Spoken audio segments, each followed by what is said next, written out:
শুভ সন্ধ্যা। বিস্তার Chittagong arts complex আয়োজিত সাপ্তাহিক দৃশ্য শিল্প বিষয়ক অনুষ্ঠান কেবলই দৃশ্যের জন্ম হয়ের নবম পর্বে আপনাদের সবাইকে স্বাগত জানাই।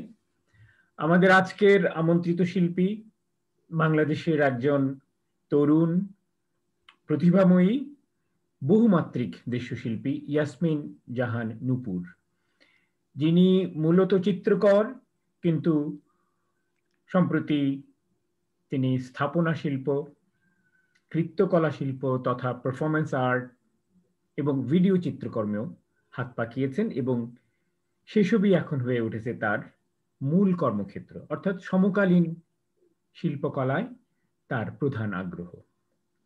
আজকে তিনি আমাদের ব্যক্তিগত সংকলন শিরোনামে একটি বহুমাধ্যম উপস্থাপনার মাধ্যমে তার কিছু চিত্রকর্ম প্রদর্শন করবেন, শিল্পকর্ম, পাশাপাশি তার শিল্পযাত্রার সঙ্গী করে নেবেন আমাদের, এবং তার শিল্প ভাবনা ও শিল্প স্বপ্নের কথা শোনাবেন। আমি গোড়াতেই ইয়াসমিন জাহান নূপুরের খানিকটা পরিচয় দিয়ে রাখতে চাই, যদিও তিনি ইতিমধ্যেই দেশ জুড়ে শুধু নয় দেশের বাইরেও তার একটা স্থান করে নিয়েছেন এবং তার একটা পরিচিতি গড়ে উঠেছে এই শিল্প পরিমণ্ডলে।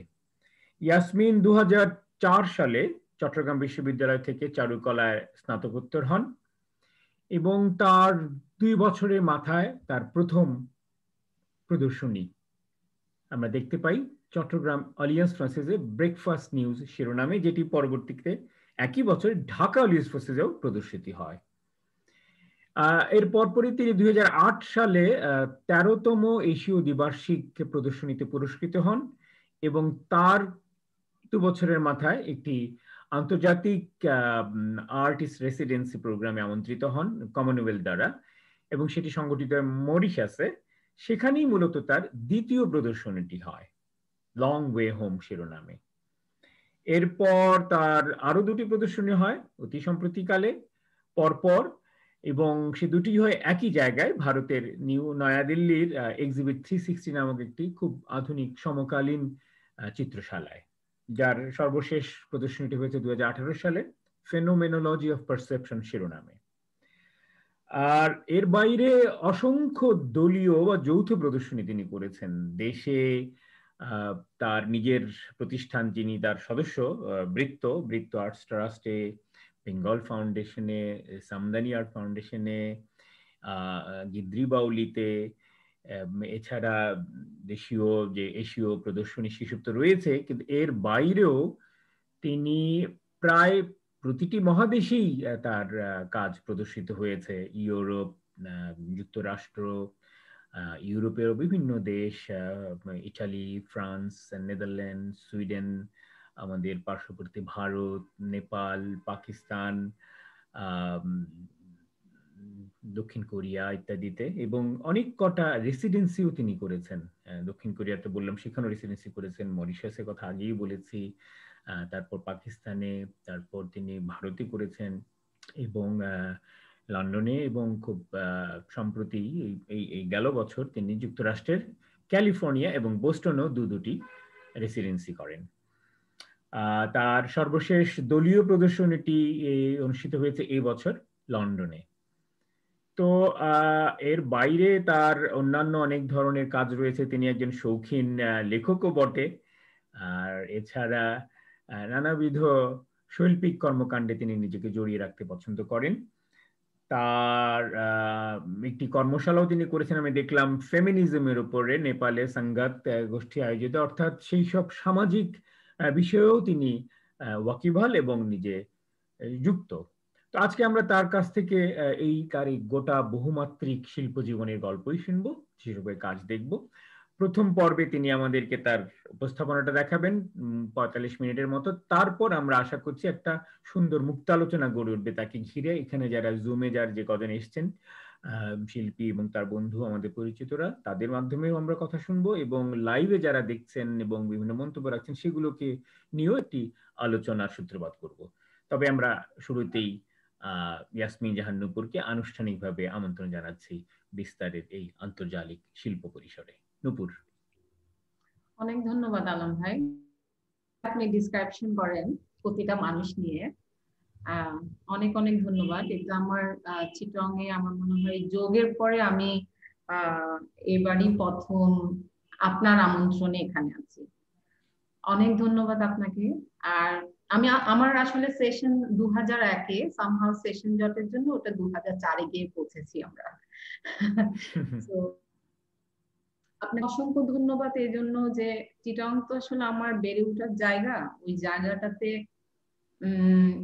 এভাবেই মানে জুমে হোক ভার্চুয়ালি হোক আমরা আপনার সাথে এখন কথা বলছি, কিংবা আমাকে এই সুযোগ দেওয়ার জন্য অসংখ্য ধন্যবাদ আপনাকে। আর তাছাড়া আমি ধন্যবাদ জানাতে চাই আমার শিক্ষকদেরকে, যারা আমাকে খুবই নার্সিং করেছে, যারা আমার সমস্ত কিছুই বলতে গেলে দেখাশোনা করেছে। এবং আমি আমার প্রিয় শিক্ষক মনসুর করিম স্যারের আত্মার শান্তি কামনা করছি এই প্রোগ্রামের মাধ্যমে, যিনি আমাকে একেবারে ছোট থেকে মানে বড় পর্যন্ত করেছেন তার নার্সিং এ থেকে। আমি আমরা কি শুরু করে দেব আলম ভাই? হ্যাঁ হ্যাঁ, শুরু করে দাও।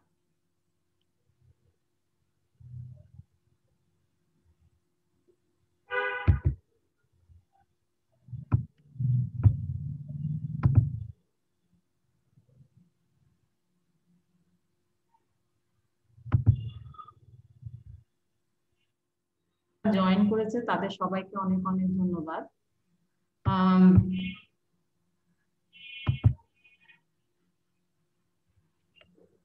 দেখা যাচ্ছে আলম হ্যাঁ ভাই? হ্যাঁ, ঠিক, নিশ্চয়ই। তো আমি আসলে অনেকগুলো কাজ, তো এত কাজ নিয়ে দেখাবো না, কারণ এটা খুব ডিফিকাল্ট হয়ে যায়। আমি আজকে যেগুলো বের করেছি সেগুলো আসলে লিঙ্ক করার চেষ্টা করেছি কাজগুলোকে। আর হচ্ছে আমি দেখাতে চাচ্ছি আজকে যেগুলো আমি লং টার্ম প্রজেক্ট হিসেবে কাজ করি, যেটার একটা ধরেন 10 বছর 12 বছর ধরে যে কাজগুলো করছি, যে কাজগুলোর আরো অনগোয়িং প্রজেক্ট আছে, সে কাজগুলি দেখানোর চেষ্টা করছি। So our own private anthology, এটাই আমার একটা অনগোয়িং কাজের নাম। এটা দিয়েই আমি আর আলম ভাই, মূলত আলম ভাই এটা খুব পছন্দ করেছে এই টাইটেলটা, সেজন্য এটা শুরু করা। সো ওয়ার অ্যান্ড ফ্লাওয়ার্স 2011-তে আমার একটা রেসিডেন্সি হয়, সেটা হচ্ছে পাকিস্তানে। সামহাউ আমি রেসিডেন্সি প্রোগ্রাম হয়, এবং বাসেল হচ্ছে ট্রায়াঙ্গেল নেটওয়ার্কের একটা রেসিডেন্সি স্পেস, বৃত্ত তার মধ্যে পড়ে। সো ওখানেই আমি ওখান থেকেই শুরু করছি, আসলে 2011 থেকে শুরু করছি। তার আগেও আমার অনেকগুলো কাজ আমি আসলে দেখাতে পারতাম, বাট আমি এখন, শোনা যাচ্ছে? হ্যাঁ হ্যাঁ, যাচ্ছে। আমি আসলে ওটা ওটা করছি না। তো আমার পারফরমেন্সের শুরু 2004 থেকে। যেটা চিটং এ ছিল সেটা হচ্ছে আয়না কুজিক নামে একজন আর্টিস্ট এসেছিলেন ফ্রেন্স থেকে। তো মূলত ওখান থেকেই মাউক ভাই এবং আয়ন ওইটা কিউরেট করে, ওখান থেকেই মূলত পারফরমেন্সের আইডিয়াটা পাওয়া। আসলে আমরা যখন করছিলাম, মাউক ভাই তখন মানে প্রায় চিটাঙেই থাকতেন, এবং মাউক ভাই থেকে আসলে আমার অনেক কিছু শেখার। এবং 2004-এ আমার মনে আছে যে ওইটাই প্রথম আমাদের অভিষেক, আমার আর জয়দেব দা, রবিদাও ছিল। রবিদা আমাদেরও আরো আগে অনেকগুলো রেসিডেন্সিতে, বিশেষ করে কোরিয়ায় উনি অংশগ্রহণ করেন। সো আমি আসলে প্রায় সময় মাহবুব ভাইকে খুব ফলো করার চেষ্টা করতাম, মাহবুব ভাই কিভাবে কাজ করছেন, কিভাবে ওনার আইডিয়াটা ডেভেলপ করছেন। যেহেতু মাহবুব ভাই অনেকদিন ধরে চিটাং যাতায়াত ছিল এবং আমাদের সাথে খুবই ক্লোজ ছিলাম আমরা। আমরা একদম ক্ষুধার্তের মতো মাহবুব ভাইয়ের কাজ দেখতাম। তো মাহবুব ভাই আসলে আমার জীবনে অনেক বেশি একটা বড় ইনফ্লুয়েন্স আছে মাহবুব ভাইয়ের এবং লিপি আপার। আমি তাদেরকেও খুব ধন্যবাদ জানাই এই এই বিস্তারের মাধ্যমে। তো আমি আর ওই 2004, 2005, 2006 কিংবা 2010, 2011 পর্যন্ত কাজগুলো দেখাচ্ছি না, কিন্তু সামহাও আপনারা ওইটার হয়তো লিঙ্ক পেতে পারেন। তো 2011 দেখাচ্ছে এই কারণে, কারণ আমি 2011-তে আরেকটা রেসিডেন্সি করি, সেটা হচ্ছে মরিশাসে। সেটা ছিল আলম ভাই বলছিলেন কমনওয়েলথ ফাউন্ডেশন থেকে পাওয়া। এবং ওটা আমার 9 মান্থ একটা রেসিডেন্সি ছিল, আমি 6.5 মাসের মতো রেসিডেন্সি করি। এবং ওখানে করে ওখান থেকে আমার প্রথম ডেভেলপ হয় ম্যাপিং কাজ নিয়ে এবং টেক্সটাইল ওয়ার্ক নিয়ে। টেক্সটাইল ওয়ার্কটা আসলে 2008 থেকে আমি শুরু করি, আমার একটা এশিয়ানে কাজ দিয়ে টেক্সটাইল ওয়ার্কটা শুরু করি। কিন্তু ম্যাপিং এর কাজটা আমি তখন মরিশাসে গিয়ে শুরু করি, যেহেতু আমি তখন বুঝতে পারলাম যে আমি মরিশাসের কাজটা এখানে দেখাচ্ছি না, আপনারা যে কেউ আমার ওয়েবসাইটে গেলে হয়তো পাবেন। সো ওটাও একটা লং প্রজেক্ট, লং ডিউরেশনাল একটা প্রজেক্ট। মরিশাস হচ্ছে একটা আইল্যান্ড, ছোট্ট একটা আইল্যান্ড। এবং আমি যখন প্রথম ওখানে পাড়া দিই তখন মনে হয় যে এই আইল্যান্ডের মানুষগুলো কেন আমার মতো দেখতে, কিংবা কেন এশিয়ানদের মতো দেখতে, যদিও আমার তখন হিস্ট্রিটা ওভাবে জানা ছিল না। পরে হিস্ট্রি করতে গিয়ে ওদের আর্কাইভে খুঁজতে গিয়ে দেখা যাচ্ছে যে আসলে ওদের হিস্ট্রি এত বেশি এশিয়ান রিলেটেড, সেটা থেকে কিছুতেই স্কিপ হওয়া যায় না। তো আমি তখন থেকে ম্যাপিং নিয়ে কাজ করি। আসলে মরিশাস প্রজেক্ট নিয়ে কথা বলতে গেলে আমার ওটা 1 ঘন্টা লাগবে, তো আমি ওর দিকে যাচ্ছি না। তো পাকিস্তান থেকে শুরু করছি, যেহেতু পাকিস্তানের সাথে আমাদের একটা জিওগ্রাফিক্যালি এবং সাবকন্টিনেন্ট একটা দ্বন্দ্ব আছে। এবং আমি ফিজিক্যালি ওখানে যেতে চেয়েছি, আমার মনে হচ্ছে যে এটা আমার খুবই ইম্পর্টেন্ট, আমার ওখানে যেতেই হবে। এবং আমি ভিসা সেন্টারে মনে হয় 5 বার যাই ভিসার জন্য, এবং 5 বারই আমাকে রিজেক্ট করে, 5 বারই বলে যে কেন তুমি ওখানে যাবে। এবং আমি আমার প্রজেক্টের কথা বলতে পারছিলাম না, কারণ আমার প্রজেক্টটা ছিল 1947 থেকে 71 পর্যন্ত, এবং এত প্রজেক্টটা এত সেন্সিটিভ ছিল, সেটা নিয়ে আমি কাউকে বলতে পারছিলাম না। সো যেহেতু আমাদের আমরা সবাই জানি এই ইতিহাসটা যে 47 থেকে 71 পর্যন্ত আমাদের যে একটা শিফটিং হয়, এবং একটা ল্যান্ডস্কেপের, একটা ল্যান্ডের একটা নেশন বলবো আমি, একটা নেশনের যে বড় একটা শিফটিং হয় এবং একটা নেশন ভেঙে যে তিনটা দেশে পরিণত হই আমরা, এবং এই 3টা দেশের পলিটিক্যাল, জিওগ্রাফিক্যাল এবং কালচারাল এবং রিলিজিয়ন্স এত জড়িত,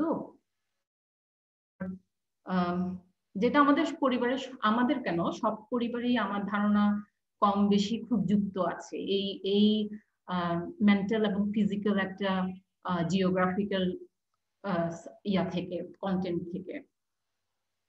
তো আমি এখানে অনেক, মানে ওটা আমার 2 মাসের রেসিডেন্সি ছিল, এবং 2 মাসের রেসিডেন্সির পরে আমি যেমন ওখানে যখন প্রথম গেলাম তখন আমাকে আমার 2জন বন্ধু, অনেকগুলো বন্ধু রিসিভ করতে আসছে, যে একজন বাঙালি আর্টিস্ট আসছে, দেখে আসি। কারণ এটা আসলে খুব ডিফিকাল্ট ছিল যে বাঙালি ওখানে যাওয়া, এবং তারপর হচ্ছে এরকম একটা প্রজেক্টে যাওয়া। সো আমি আসলে আমার মূল বিষয়টা ছিল, আমরা যখন এখানে যুদ্ধ করছি, আমাদের বাবা চাচারা যখন যুদ্ধ করছে, তখন আসলে পাকিস্তানে কি হচ্ছিল। কারণ যেহেতু আমাদের আগে বলছি জিওগ্রাফিক্যালি অনেক বেশি, অনেক ডিস্টেন্সটা খুব বেশি, কিন্তু সামহাও আমরা খুব সাফার করেছি আর কি। আমাদের মা বোনরা অনেক সাফার করেছে, আমাদের ভাইরা অনেক সাফার করেছে। সো এবং এই গল্পটা আমি আসলে শুনতে চাচ্ছিলাম ওদের কাছ থেকে, কারণ আমি তো আমার দেশের গল্প জানি এবং আমার দেশের বেদনা জানি। তো আমি এটা ওদের থেকেই শুনতে চাচ্ছিলাম ওখানে কি হচ্ছিল। ওদের আসলে আর্কাইভ, কিছু আর্কাইভ বুঝানো আছে, সেই আর্কাইভ গুলো মূলত কিছু ফটোগ্রাফ আছে খুব ইন্টারেস্টিং, এবং আমি খুব ইন্টারেস্টিংলি কিছু ভিডিও, অডিও পাই। সো ওই অডিও গুলো most of major, most of কর্নেলদের অডিও, মোস্ট অফ ওদের কনভারসেশন, এবং ওরা কি ভাবনা, ওদের ওই ভাবনাটা বলে। আর হচ্ছে আমি খুঁজে বের করি ওখানে যারা 71-এ আপনার বাংলাদেশে থাকতো, পাকিস্তানি কিন্তু বাংলাদেশে থাকতো, এরকম এরকম কয়েকজনকে, যাদের স্থান তখন বাংলাদেশ ছিল, বাট ওরা পাকিস্তান ন্যাশনালিটি নিয়েই থাকতো। সো ওদের কাছে আমি প্রশ্ন করি আসলে যুদ্ধটা কেন, কিংবা আপনার কি মতামত এই যুদ্ধ নিয়ে, এবং এই এত বড় যে একটা যুদ্ধ হয়ে গেল, আমাদের যে এত এত এত এত জেনোসাইড হলো, আপনাদের মতামত কি? এরকম একটা অনেক লম্বা একটা আমার মনে হয় 15 মিনিটের একটা ডকুমেন্টারি করি আমি, একটা ইন্টারভিউর মতো করে। সো এটা খুব ইন্টারেস্টিং। আমি একজন জার্নালিস্ট পাই, আরেকজন এমন একজন ইন্টারেস্টিং মানুষকে পাই, তিনি হচ্ছেন আপনার তার বাসা ছিল হচ্ছে একদম শেখ মুজিবুরের বাসার পাশে। আমার মনে হয় উনি হয়তো 32 নম্বর গলিতেই ছিলেন, কিন্তু উনি বললেন যে আমার বাসা একেবারে কাছাকাছি, শেখ মুজিবুর রহমানের বঙ্গবন্ধুর কাছাকাছি বাসা ছিলেন। সো ওই কনভারসেশন এবং ওনাদের সাথে যে কথা অনেক বেশি আমাকে আসলে টাচ করছিল। আর আমার যে কো আর্টিস্ট ছিল তার সাথে আমার একদিন খুব ঝগড়া লেগে গেল। ও আমাকে বলছে, ও বলছে যে হ্যাঁ তোমরা বলছো 30 লাখ শহীদ হয়েছে, আদৌ কি 30 লাখ কিনা, আদৌ কি এত এত মানুষ মারা গেছে কিনা, তোমরা কি মিথ্যার আশ্রয় নিচ্ছ কিনা। সেরকম অনেক রকম কথা বলতে বলতে একসময় আমার মাথা গরম হয়ে গেছে, আমি ঝগড়া শুরু করে দিলাম ওর সাথে।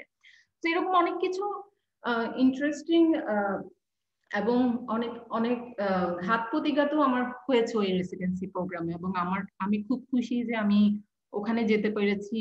এবং সো এটা আরেকটা হিস্ট্রি আর কি, ওখানে যাওয়া, ওখান থেকে ফেরত আসা।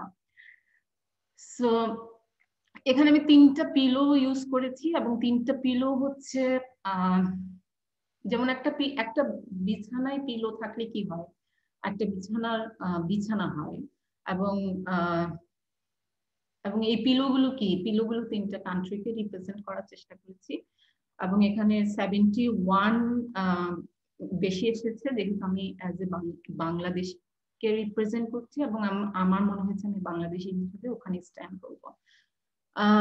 সো এখানে স্কালটা হচ্ছে আপনার 71 এর জেনোসাইড, 71 এবং 47 ভিতরে জেনোসাইড এর একটা ডিসক্রিপশন দেওয়া, এবং এখানে AK-47 এর একটা রাইফেলের এমব্রয়ডারি করা আছে।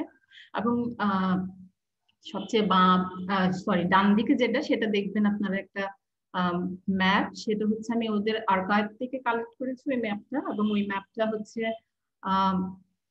ইন্ডিয়া, পাকিস্তান, বাংলাদেশ, মানে যখন একসাথে ছিলাম আমরা তখনকার। এবং এই ম্যাপটাকে কিভাবে ডিভাইড করছে, এই ম্যাপটাকে ডিভাইড করছে ওরা হচ্ছে মুসলিম কান্ট্রি এবং হিন্দু কান্ট্রি হিসাবে। সো ওটাও খুব ইন্টারেস্টিং যে একটা ম্যাপে কালারটাকে কিভাবে ডিসক্রাইব করছে ওই ইয়ারা। সো এগুলো সবই হ্যান্ড এমব্রয়ডারি, যেহেতু পাকিস্তান হচ্ছে খুবই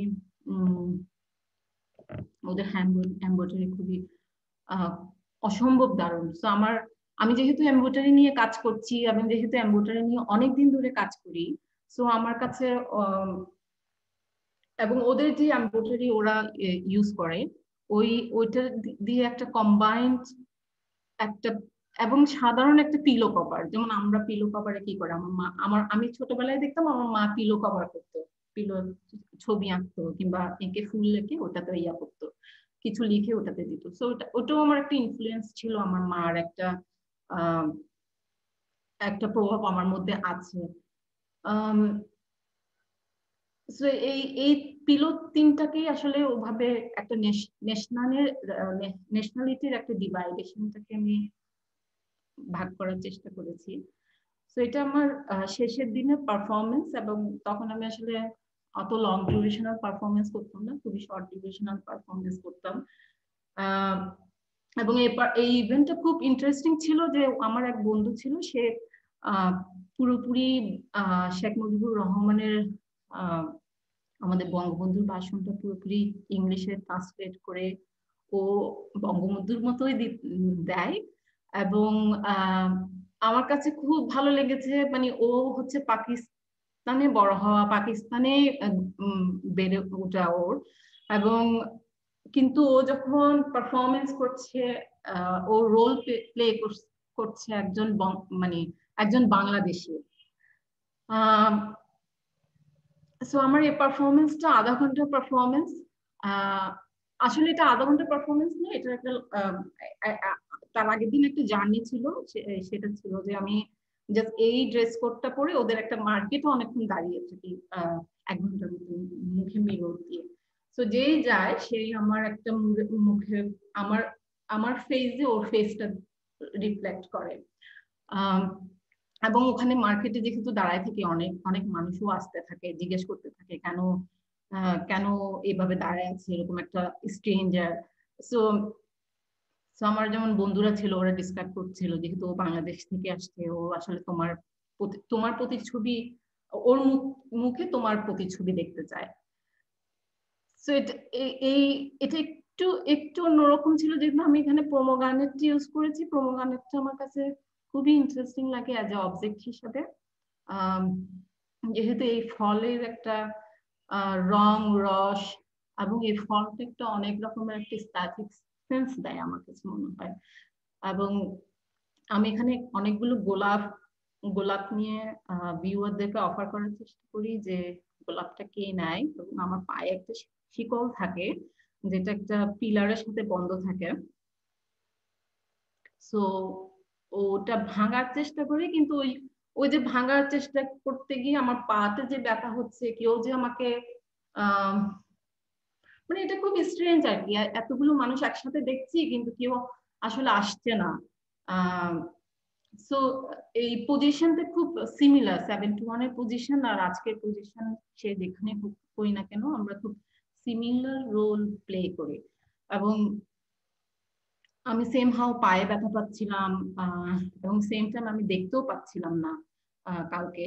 এবং যখন প্রোমোগানেটটা আমি একটা নাইফ দিয়ে কাটার চেষ্টা করি, যেহেতু আমার বডিটা, আমার মনে হয় আমার বডিটা এবং আমার পুরো পুরো মাইন্ডটা আমি একদম 7-1 গিয়ে পড়েছি। এবং আমি যখন প্রোমোগানেটটা কাটছিলাম সামহাও আমি বুঝতে পারছিলাম না যে একসাথে আমার হাতটাও আমি কাটছিলাম।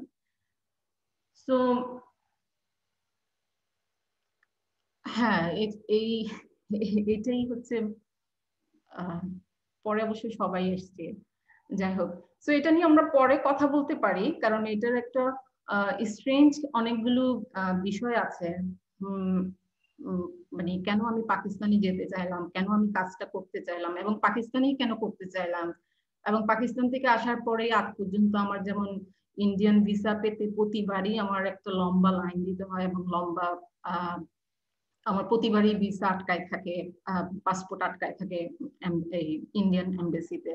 সেগুলো খুব স্ট্রেঞ্জ আর কি, যে একটা কাজ করতে গিয়ে সারা জীবন এটা ঢুকতে হচ্ছে আমার। সো 2011 থেকে আমি 2004-এ চলে আসছি। 2004-এ সিট অন দ্য চেয়ার, এটা একটা পারফরমেন্স, এটা মাউথ ভাই কিউরেট করে ঢাকা সামিটে। এটাই আমার শুরু প্রথম লং ডিউরেশনাল পারফরমেন্স করা। এবং আমার সাথে ছিল আরো অনেক পারফরমেন্স ছিল, যেমন ঋতু ছিল, নিখিল চোপড়া ছিল, আরো অনেকজন ছিল। সো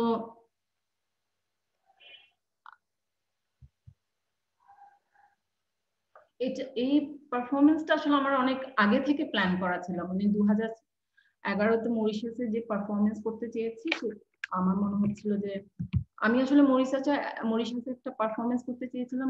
ওটা একটু অনেক আরো লম্বা একটা গাছের মধ্যে চেয়ার বেঁধে ওখানে বসে দেখতে চেয়েছিলাম একটা জঙ্গলের ভিতরে।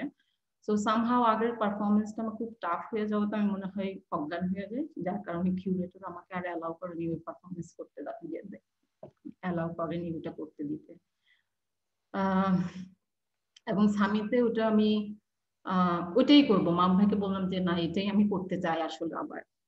এবং এটা আসলে খুবই টাফ ছিল চেয়ারটা ওভাবে পিলারে বাঁধা, কারণ যেহেতু পিলারটা খুব রাউন্ড ছিল, ওখানে ওই সেটেল ছিল না যে চেয়ারটা একটা স্টেবল জায়গায় থাকবে। সো মোটামুটি 17 ফিটের মতো চেয়ারটা বাঁধা হলো, 17 ফিট উঁচুতে। এই পারফরমেন্সটা আসলে 3 ঘন্টার, কিন্তু আমি যখন পারফরমেন্সটা শেষ করলাম তখন আমার মনে হচ্ছিল যে আমি আসলে 5 মিনিট পারফরমেন্স করেছি, কারণ এই পারফরমেন্সের আগে আমি অনেকগুলো ডায়েট মেনটেন করি।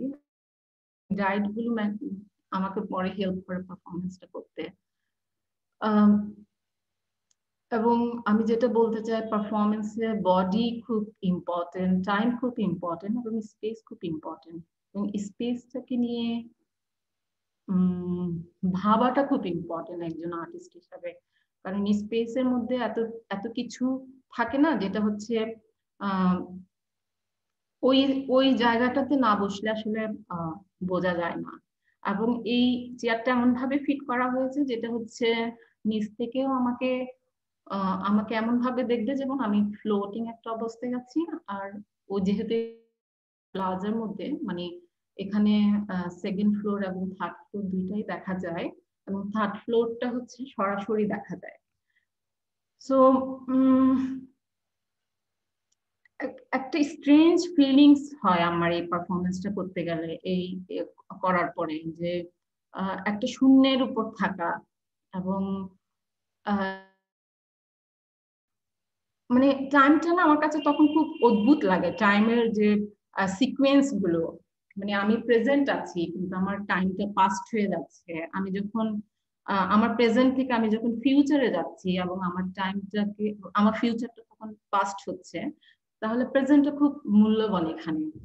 সো এই বিষয়গুলো আমাকে খুব ভাবায় তখন এরপরে পারফরমেন্সটাতে করে। ইন্টারেস্টিং, অনেক সময় অনেক লোক থাকে পারফরমেন্সটাতে, আবার অনেক সময় শুধু আমিই থাকি এবং অনেকগুলো পিলার থাকে, কোনো লোকজন থাকে না। তো আমার তখন মনে হয় যে আসলে একটা এমটি স্পেসও কিভাবে অকুপাই করা যায় একটা একটা হিউম্যান বডি দিয়ে। আর আর যখন অনেকগুলো হিউম্যান বডি একটা স্পেসে থাকে তখন ওই স্পেসটা কি রিয়াক্ট হয়, এবং যে একটা অন্যরকম একটা ভাইব্রেন্ট থাকে, সেটাকে আমরা কিভাবে ফিল করি। সো এটা আমার কাছে খুব একটা ইন্টারেস্টিং ওয়ে মনে হয়।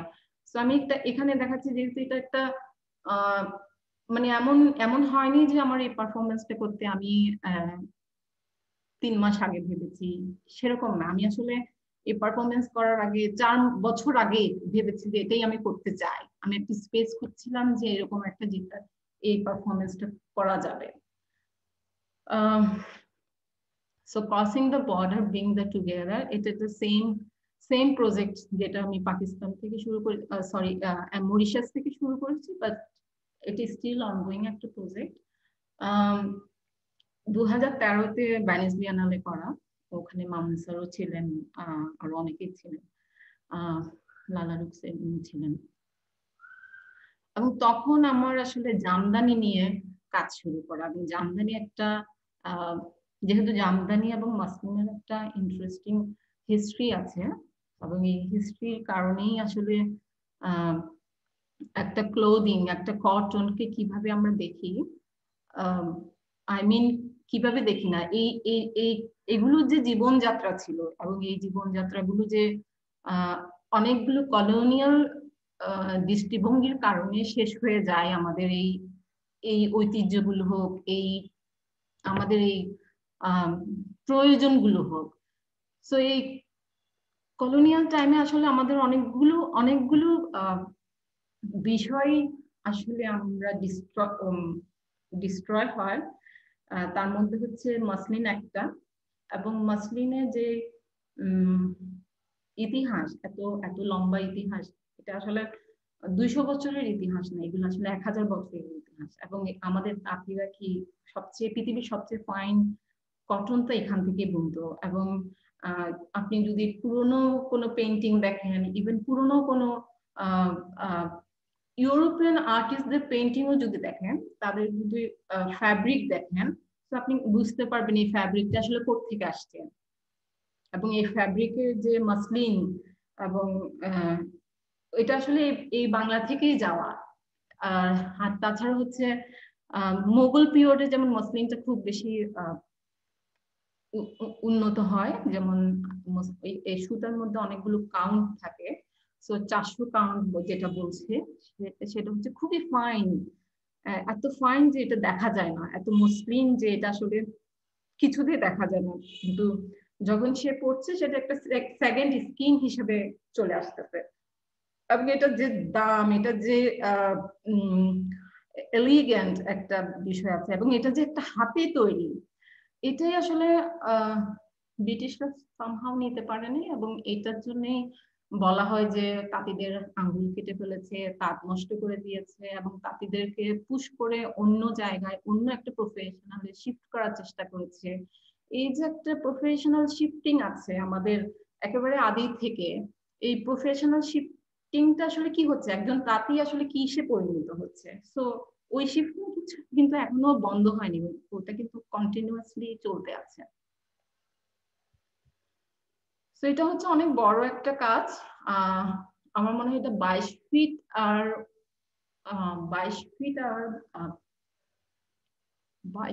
15 ফিটের মতো একটা একটা কাজ, এবং এখানে পুরোটাই হ্যান্ড এমব্রয়ডারি করা। যেমন পিছনের যে সারফেসটা আছে সেটা সাদা সারফেস। আমি জামদানি, আমি আসলে 2জন উইভারের সাথে কাজ করি, এবং আমার 2জন এমব্রয়ডারির আপা আছেন, ওনারা আমাকে অনেক হেল্প করেন, যে আমার যে কাজগুলো এমব্রয়ডারি করেন ওনারাই করেন, এবং আমি যদি জামদানির কোনো কাজ করি সেটা ওনারাই ওই জামদানিটা কাজ করেন। এবং আমি বলছিলাম যে এটাই আমার প্রথম জামদানি কাজ শুরু। আমি এখানে ম্যাপ এমব্রয়ডারি করি পুরো ওয়াল ম্যাপটা, এবং পিছনে যে আপনারা এই যে একটা দেখছেন, ভিডিও দেখছেন, ওখানে একটা ভিডিও দেওয়া আছে। তো ওই ভিডিওটা হচ্ছে অ্যানলাস ফায়ার, মানে ওটার একটা মোটর আছে পিছনে, ওই মোটরটা হচ্ছে আসা যাওয়া করছে, এবং আসা যাওয়ার কারণে ওই ভিডিওটা বিভিন্ন জায়গায় স্পোর্টিং হচ্ছে, এবং ওই ভিডিওটা এমন ভাবে জোন করা থাকে, ওই জোনটা হচ্ছে আমি এমন ভাবে ফোকাস করেছি ভিডিওটাতে, যেটা হচ্ছে ফোকাস করেছি আফগান, ইরান, কুয়েত, কাতার, মানে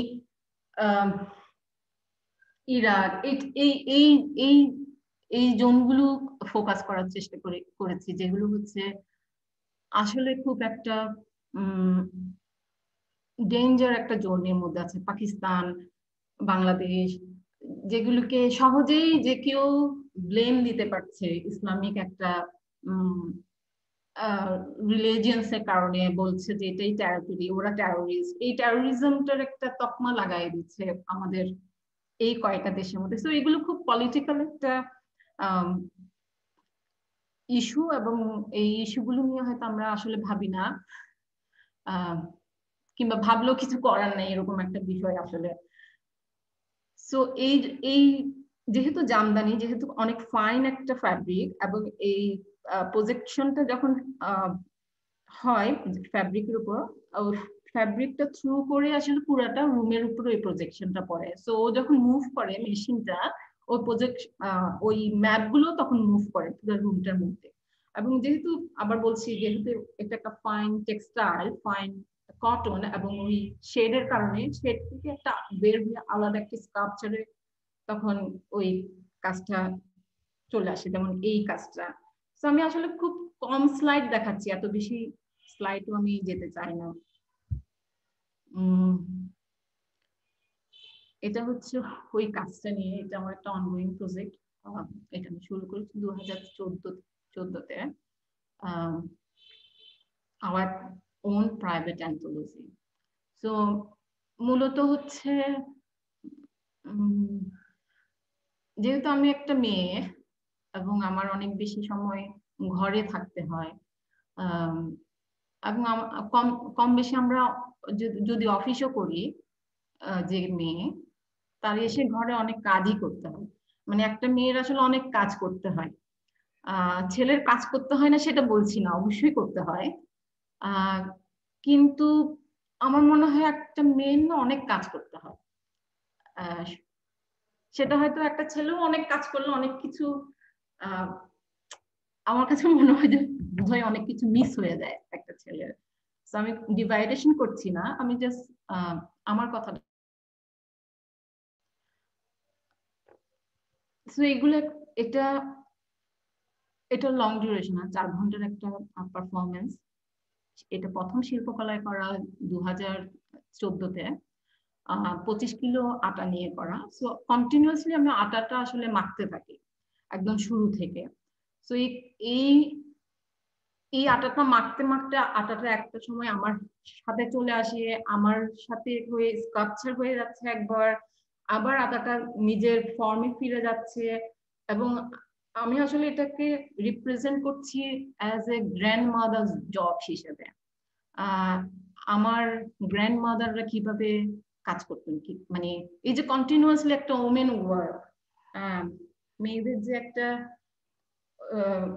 ডোমেস্টিক ওয়ার্কটা, এই ডোমেস্টিক ওয়ার্কটাকে গ্যালারিতে নামা, এবং এই এই এই যে একটা প্রাইভেট বলছি যে এত বডি থেকে শুরু করে মেয়েদের অনেক কিছু খুব প্রাইভেট যে বিষয়গুলো থাকে, অনেক সময় প্রাইভেসিটা আসলে আমরা পাই না, হয়তো ভেঙে যায়, কিংবা আবার অনেক সময় ওই প্রাইভেসিতেও জোর করে অনেক কিছু ঢুকে যায়, অনেক রকমের হ্যারাসমেন্ট হয়। তো এই গল্পগুলো আসলে আমি এই পারফরমেন্সের মধ্যে বলার চেষ্টা করেছি। এবং যেহেতু একটা ডোয়িং এর একটা কন্টিনিউয়াসলি একটা কষ্ট হয়, তো এটা আসলে এই ডোয়িং এর ধাক্কাটাও আমার শরীরে এসে লাগে। কারণ আমি যতই কাজ করি না কেন, একটা কাজ নিশ্চয়ই আমি 4 ঘন্টা করি না। সো এটাও একই বছরে করা, 2016-তে করা, একই বছর না সরি। সো এটা একটা এটা যেমন 40 মিনিটে করা এই কাজটা,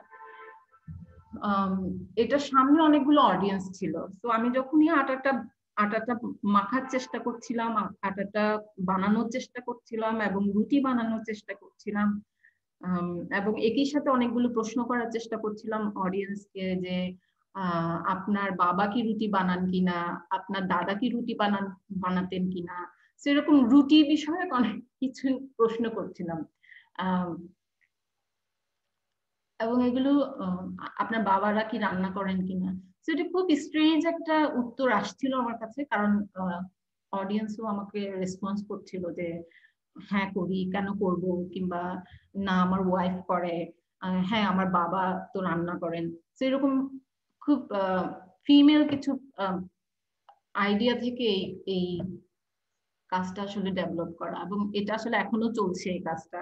তো আমি জানি না আটাগুলো কোথায় গিয়ে কোন ফর্মে গিয়ে দাঁড়াবে। তো এটা শেষ পর্যায়ে আসলে আমি অনেকগুলো রুটি হাতে বেনে বেলে স্টেজে এরকম একদম পুরো স্টেজ রুটিময় হয়ে যায়। এটা 2016-তে করা, এটা পুরো কিউরেশন করে নিখিল চোপড়া। সো নিখিল চোপড়া এক হিসেবে আসলে আমার সরাসরি শিক্ষক বলবো। মানে ও আমাকে আমি বলি নিখিল আমাকে সমুদ্রে নিয়েছে, পাহাড়ে নিয়েছে, নদীতে নিয়েছে, এবং আমাকে অনেক কিছু শিখিয়েছে। নিখিল চোপড়া এশিয়ার মধ্যে সবচেয়ে আমার জন্য সবচেয়ে ভালো মানে বড় পারফরমেন্স আর্টিস্ট, এবং আমি ওর থেকে অনেকেই শিখি। আমাদের অনেকেই নিখিলকে চিনে এখানে, নিখিলকে জানিও অনেক। সো এখানে সেরেন্ডিপিটিতে একটা কিউরেট করে পারফরমেন্সে, যেহেতু ও লং ডিউরেশন সবসময় বলে লং ডিউরেশনের একটা পারফরমেন্স, ও নিজেও লং ডিউরেশনাল পারফরমেন্স করে, এবং ও চায়ও লং ডিউরেশনাল পারফরমেন্স করতে। সো আমার এটা 120 কেজি আটা, আমি এটা 4 দিনে করেছি, প্রতিদিন 9 ঘন্টা করে।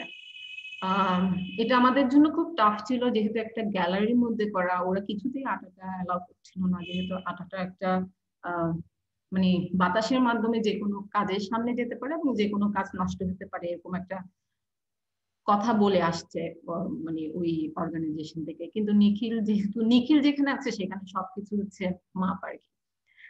সো যাই হোক, আটাটা আমি প্রথম দিন থেকে ডো করা আরম্ভ করি। আমি বিভিন্ন রকমের জাস্ট একটা বড় বড় ডো করে করে রাখি, ছড়ায় রাখি। দিন হতে হতে ওগুলো আসলে পচা আরম্ভ করে। সো এটা হচ্ছে শেষের দিন মনে হয়। সো পচে এগুলো তো পিঁপড়া এসে এগুলো মানে গন্ধ ছাড়ায় আর কোনো দর্শক রুমে ঢোকার মানে অবস্থা নাই। কিন্তু আমি যে 9 ঘন্টা করে একটা জায়গায় একটা আটা বানাচ্ছি, এই যে 9 ঘন্টার যে একটা কন্টিনিউয়াস ওয়ার্ক করা, এবং এটা করতে গিয়ে আমার সমস্ত শরীর ব্যথা হয়ে মানে প্রথম দিনই তো এত 9 ঘন্টায় এই কাজ করার পরে প্রথম দিনই তো ব্যথা হয়ে গেছে। সো কিন্তু এর মধ্যে অনেক ইন্টারেস্টিং, যেহেতু পারফরমেন্স খুব রিয়েলিটিটাকে রিপ্রেজেন্ট করে এবং এই রিয়েলিটি মনে হয় যে সুপার রিয়েলিজম আছে আসলে, মানে পারফরমেন্স আমার কাছে মনে হয় এটার একটা স্ট্রং, এত স্ট্রং যে এটা যে কোনো জীবনকে টাচ করে যাবে।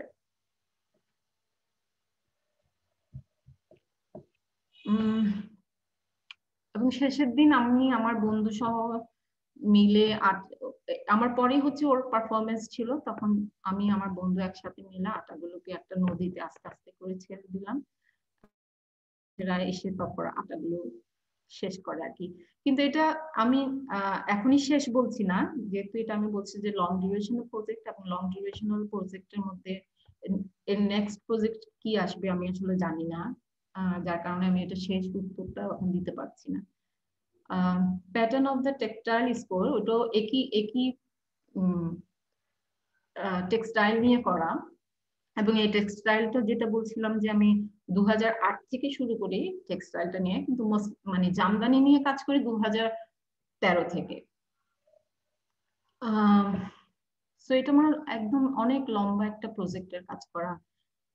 এখানে অনেক রকমের টেক্সটাইল ইউজ করা হয়েছে, অনেক রকমের ফ্যাব্রিক ইউজ করা হয়েছে, অনেক রকমের কটন ইউজ করা হয়েছে। সো আমি আসলে সফট স্কাল্পচারে অনেক বেশি আগ্রহী, এবং একটা ফ্যাব্রিক, একটা কটন কিভাবে একটা স্কাল্পচারে রূপান্তরিত হয় এটা আমার কাছে খুব ইন্টারেস্টিং লাগে। এবং যেহেতু এটা সফট, এবং যে কেউ এটার একটা শেপ দিতে পারে, যে কেউ এটার একটা আলাদা ফর্ম দিতে পারে, এবং এই ফর্মটার একটা সুযোগ আছে যে আপনি এটাকে নিজের মতো করে আপনি ইনস্টল করতে পারবেন। সো ওই আইডিয়াটা আমার কাছে ইন্টারেস্টিং লাগে, যে কিভাবে আপনি এটার একটা নতুন ফর্ম আপনি কি দিবেন, আমি তো একরকম করে দিব, আপনি কিভাবে দিবেন।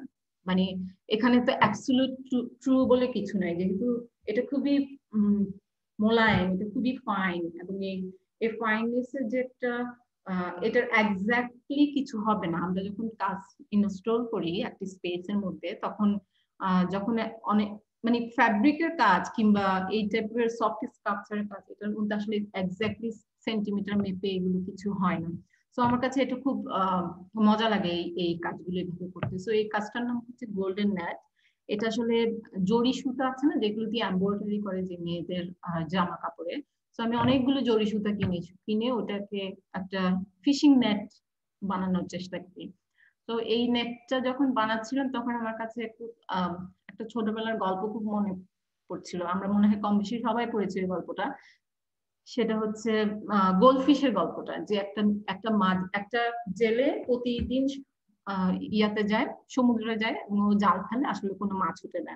একটা সময় গোল্ডফিশ উঠে, আমরা গোল্ডফিশ ওকে অনেক কিছু বলে। তো ওই আইডিয়াটা ওই গল্প থেকে নেওয়া এই কাজটার আইডিয়াটা। এবং এই কাজটা যেমন আমি মনে হয় কম করে হলো 7-8টা নেট জোড়া দিয়ে এই ইনস্টলটা করা। এটা জামদানির মধ্যে করা। এটা হচ্ছে ম্যানিফেস্টো 1 নামে আমি দিয়েছি, এবং এটা জরি সুতা দিয়ে করা জামদানির উপরে, খুবই হ্যাভি এমব্রয়ডারি কাজ। আমি বলেছি আমার সাথে আরো 2জন কাজ করেন, আরো 2টা আপা কাজ করেন। তো ওখানে একটা আপা, ওনার নাম নূরজাহান, উনি এই কাজটা এমব্রয়ডারিটা করেন। এটা অনেকটা রিডিং এর মতো, আমরা যে রিডিংটা পড়ি মানে একটা মসলিনের রিডিংটার মতো। সো যেহেতু জামদানির সাথে একটা মসলিনের লিঙ্ক আছে, একটা স্ট্রং লিঙ্ক আছে, সো এই লিঙ্কটা এই রিডিংটা আমি এখানেই বলার চেষ্টা করেছি। এটা যে একটা যে ম্যানিফেস্টো বলছি আমি, এটা যে কোনো ম্যানিফেস্টোই হতে পারে, যে কোনো প্রাচীন কোনো কিছু ম্যানিফেস্টো হতে পারে, যে কোনো আর্টিস্ট ম্যানিফেস্টো হতে পারে, এবং আপনার ম্যানিফেস্টো হতে পারে। সো এই মানে লেখাটা ঠিক লেখা হিসেবে যাবে না, কিন্তু অনেকটা লাইন হিসেবে যাবে। সো এটা একটা ডিটেল। ওটা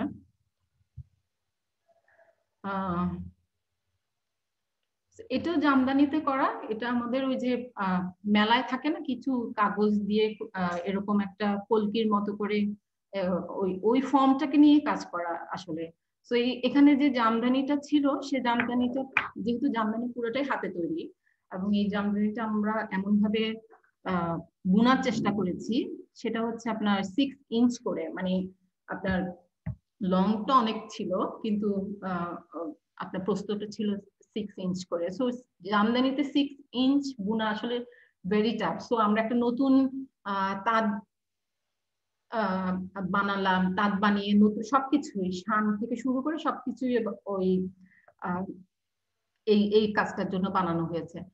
সো আমার আসলে টেক্সট মানে উইভিং এবং পারফরমেন্স, এটা আমি প্রায় বলি যে আমার কাছে উইভ করা কোনো কিছু এটা খুবই পারফর্মেটিভ লাগে আমার কাছে। সো অনেকেই আমাকে জিজ্ঞেস করে যে আপনার এই টেক্সটাইলের কাজ আর পারফরমেন্স কাজ কি আসলে ডিফারেন্ট কিনা। আসলে আমি ডিফারেন্ট খুঁজি না, কারণ কোনো কাজকে আমি ডিফারেন্ট করি না। কারণ উইভিং খুবই প্রাচীন একটা ওয়ে, যেটা বিশেষ করে ব্যাক স্টক উইভিংটা, এবং এটাই হচ্ছে মানে মানব সভ্যতার প্রথম কোনো কিছু নিজের শরীরে নেওয়া। তো শরীর, কাপড় এবং উইভ, এটা আমার কাছে এই তিনটা ওয়ার্ডই আমার কাছে খুব নিজের মনে হয়। সো আমি উইভিং নিয়ে অনেক রকমের এক্সপেরিমেন্টাল করার চেষ্টা করি। যেমন এই ফোল্ডটা করতে উইভিং এ আমাদের যেমন অনেক বুঝতে হয়েছে আর কি, যে আসলে কিভাবে করবো উইভিংটা, কিংবা একটার সাথে একটা জোড়া লাগালে কি ফোল্ডটা হবে।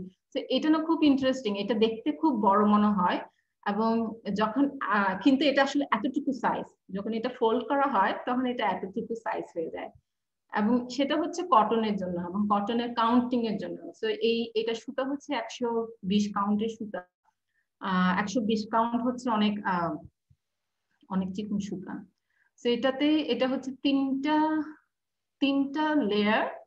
যেহেতু বলছি যে জামদানি খুব একটা ফাইনেস্ট ফ্যাব্রিক, এবং তিনটা লেয়ার কে তিন ভাবে একটা ওয়ার্ড করে একটা সেন্টেন্স করা, deep to deep word. So মানে ডিপ একটা ফ্যাব্রিকে লেখা, টু একটা ফ্যাব্রিকে লেখা, এবং ডিপার একটা ফ্যাব্রিকে লেখা। সো এটা হচ্ছে pink blanket.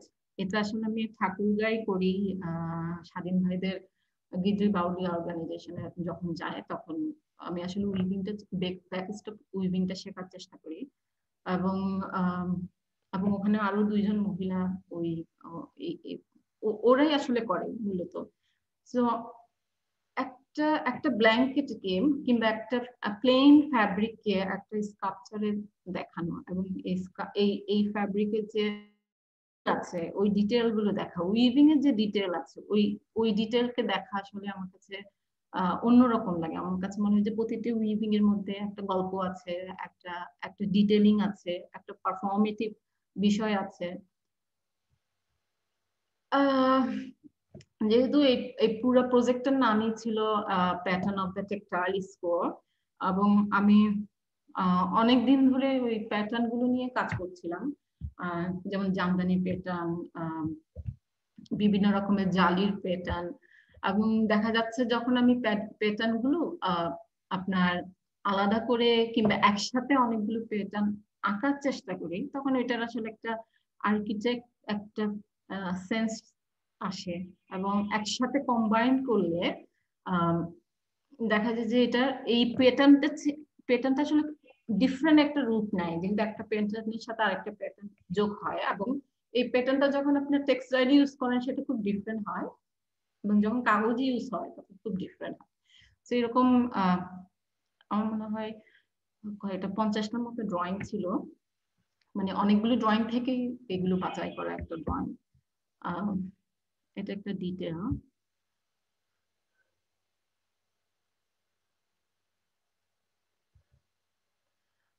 So a tailor is sewing the dress of Tipu Sultan. আমার 2015-তে লন্ডন যাওয়ার সৌভাগ্য হয়।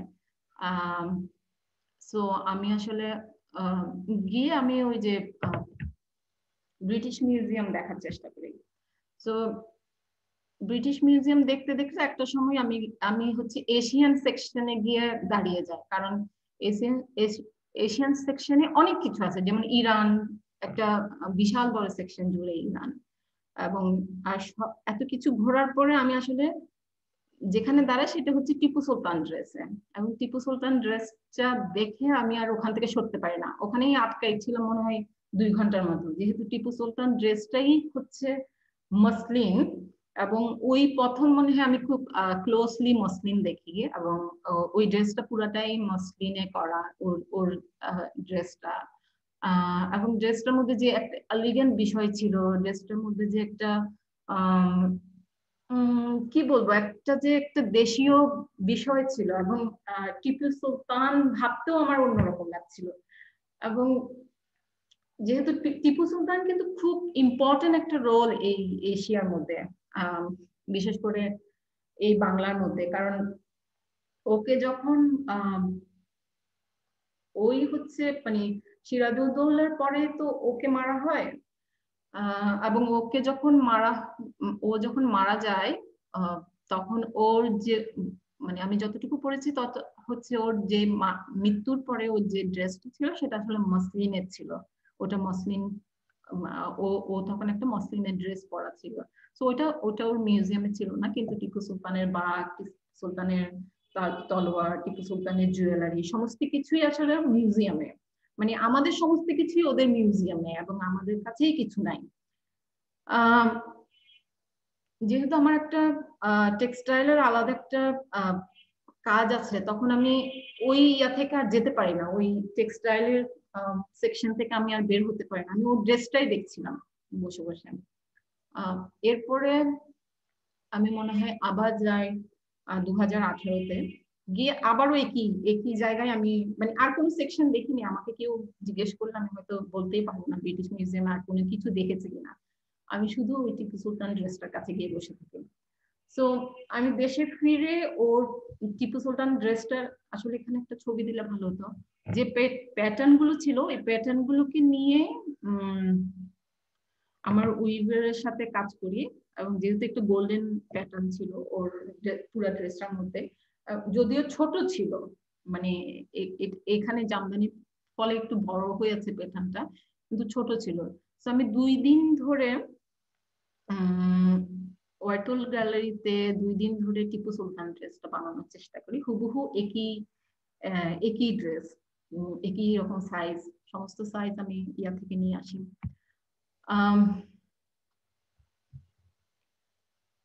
তো 2 দিনের পারফরমেন্স, এটা 6 ঘন্টা করে করা, এবং সবচেয়ে বলার বিষয় হচ্ছে আমি কিন্তু টেইলরিং পারি না, কিংবা আমি কিন্তু নিজের কাজ করতে পারি না, জামা সেলাইতে পারি না। এটা হচ্ছে খুবই রিসেন্ট কাজ, গত বছরের কাজ, এটা হচ্ছে I dream about walking in the sky, এটা আমার রেসিডেন্সির কাজ। তো এখানেও একই বিষয়, যেহেতু এটা টেক্সটাইল এন্ড ট্রেড রেসিডেন্সি ছিল, এবং ওরা বলছিল যে আমি টেক্সটাইল নিয়ে কিছু করি, এবং এটা আমার কাছে মনে হচ্ছে সবচেয়ে বড় সুযোগ এভাবে টেক্সটাইলটাকে ধরে রাখা, যেহেতু একটা মানে জামদানিটাকে ধরে রাখা, এবং আমাদের জন্য এটা খুব রিস্ক ছিল, যেটা জামদানিটাকে একটা খোলা পরিবেশে ইনস্টল করা, কারণ কারণ জামদানিটা খুব বেশি লাইট নিতে পারে না, ও নিজেই পুড়ে যায়। এখানে 11টা প্যানেল ছিল, 11টা প্যানেলে আমি বিভিন্ন রকমের সেন্টেন্স ইউজ করি, এবং ওই সেন্টেন্স গুলো আসলে অনেক বেশি খুবই পলিটিক্যাল, যেহেতু আমার মনে হয়েছে আমি একটা ইউনাইটেড স্টেটে আছি, এবং ওটার মধ্যে এত রেসিজম পলিটিক্যালি এত বেশি ওরা প্লে করে সারা দুনিয়ার সাথে। তো আমি অনেকগুলো ওয়ার্ড নিয়ে কাজ করেছি, এবং এখানে যেমন বাংলা ছিল কিছু, ফার্সি ছিল, ফার্সি এর কারণে যে আমাদের যিনি শেফ ছিলেন উনি হচ্ছেন ইরানিয়ান, তো আমি উনি যেমন ট্রান্সলেট করেন ইংলিশটা ট্রান্সলেট করে ওই ইরানিয়ান ইয়াটা লিখে পার্সিয়ান সেন্টেন্সটা লিখে দেয়। সো তিনটা তিনটা ল্যাঙ্গুয়েজ ছিল এখানে। সো এই ইনস্টলটা এমন ভাবে করা হয়েছে, যেহেতু বললাম যে সফট স্কাল্পচার একটা যেন রূপ নেয়। সো ওই সফট স্কাল্পচারের কারণে যেহেতু উইন্ড ছিল, লাইট ছিল, ওই সমস্ত কিছুই নিয়ে টেক্সটাইলটা আসলে প্লে করছিল। এবং এই লেখাগুলো শেডটাও তখন নিচে পড়ছিল। সো এখানে ওপেনিং এর ছবিটা নাই, সবাই এসে শেডটার নিচে বসে শুয়ে টেক্সট গুলো পড়ার চেষ্টা করছিল। সো এটা খুবই রিসেন্ট কাজ, 2019 থেকে 2020 এই বছরই করা আমার এই কাজটা। আমার ধারণা এই কাজটা সবাই কম বেশি দেখেছে। তো এটা একটা পারফরমেন্স মানে কাজ, এবং এটা মূলত কাজটা হচ্ছে যে আপনার টেক্সটাইল, টি অ্যান্ড ওপিএম, এবং এই সবগুলোর সাথেই আসলে খুব ব্রিটিশ কলোনিও খুব জড়িত। এবং যেমন টেক্সটাইলের সাথে তো ডেফিনেটলি জড়িত, টি এর সাথে ডেফিনেটলি জড়িত, এবং ওপিএম তো ওপিএম আমার চা এটা অন্যরকম। ওরা এত বেশি জড়িত, ওদেরকে ডিভাইড করা যায় না। সেটা আমরা ইতিহাস না পড়লে আসলে বোঝা যায় না কিভাবে করা। সো এটা আমার একটা লম্বা প্রজেক্টের কাজ, এবং এই কাজটা আমাকে সামদানি ফাউন্ডেশন সাপোর্ট করেছে, আমার গ্যালারি এক্সিবিট 320 সাপোর্ট করেছে, এবং একটা বোস্টনের একটা মিউজিয়াম, বডি মিউজিয়াম, ওরা সাপোর্ট করেছে। সো এটার জন্যই আমি বোস্টনে যাই একটু রিসার্চ করার জন্য। অ্যাজ এন আর্টিস্ট আমি আসলে রিসার্চটা একটু অন্যরকম করে করার চেষ্টা করি, যেহেতু আমি রাইটার না, কিংবা আমি যারা রিসার্চ যেভাবে করে সেভাবে ঠিক করবো না। আমার অনেক বেশি অবজেক্ট ভালো লাগে, এবং অবজেক্টের যে একটা হিস্ট্রি আছে ওইটা দেখতে আমার খুব ভালো লাগে। মানে আমার মনে হয় যে হ্যাঁ, এই অবজেক্টটা কে জানি ইউজ করেছে, এই অবজেক্টটা কে জানি টাচ করেছে, এই অবজেক্টটা কিভাবে কে ইউজ করেছে এবং কিভাবে ইউজ করেছে। সো অবজেক্টের একটা অন্যরকম একটা ফিলিংস দেয় আমাকে, এবং আমার মনে হয় যে অবজেক্ট অনেক বেশি কথা বলে। সো আমি আসলে পড়া তো আছেই, কিন্তু আমি রিসার্চারে যেভাবে পড়ে সেরকম অবশ্যই পড়ি না, আমি অনেক হয়তো কম পড়ি। কিন্তু আমি অনেক বেশি আর্কাইভাল বিষয়গুলো দেখি, অবজেক্ট গুলো দেখি, ফটোগ্রাফ গুলো দেখি। এবং এই সময় আমি অনেক বেশি লগ বুক গুলো দেখছিলাম, যে শিপিং লগ বুক গুলো ছিল যখন আপনার লন্ডন থেকে যখন ওরা এশিয়াতে বিজনেস করে, এবং আমেরিকা থেকে যখন এশিয়াতে বিজনেস করে, এবং যে আসলে শিপের ক্যাপ্টেনরা লগ বুক মেনটেন করে। সো ওই লগ বুক গুলো খুব ইন্টারেস্টিং। এগুলো যেমন আপনি পড়তে বসলে এগুলো মনে হবে যে পড়তে থাকি, কারণ এগুলোর মধ্যে লংিটিউড এবং ল্যাটিটিউডের অনেকগুলো বর্ণনা থাকে। আজকে কিরকম হচ্ছে, দিন কেমন, কতগুলো সমুদ্র কেমন, এরকম অনেকগুলো বর্ণনা থাকে। সো যেহেতু এটা আমার টি প্রজেক্ট, এটার নামই হচ্ছে let me get you a nice cup of tea. এটা আমার 2 বছরের রিসার্চের একটা প্রজেক্ট। যেহেতু আমি টেক্সটাইলে কাজ করি, অবশ্যই আমি গ্রোথ টেক্সটাইলটা সে সময় স্পেশালি 19th সেঞ্চুরিতে টেক্সটাইল কিভাবে প্রেজেন্ট করা হতো, এবং টি প্রজেক্ট, এবং টিটা হচ্ছে কিভাবে আমাদের দেশে আসছে, এবং কিভাবে আমার একটা প্লান্ট কিভাবে এত বেশি ন্যাশনাল একটা জায়গায় গেছে একটা প্লান্টটাকে,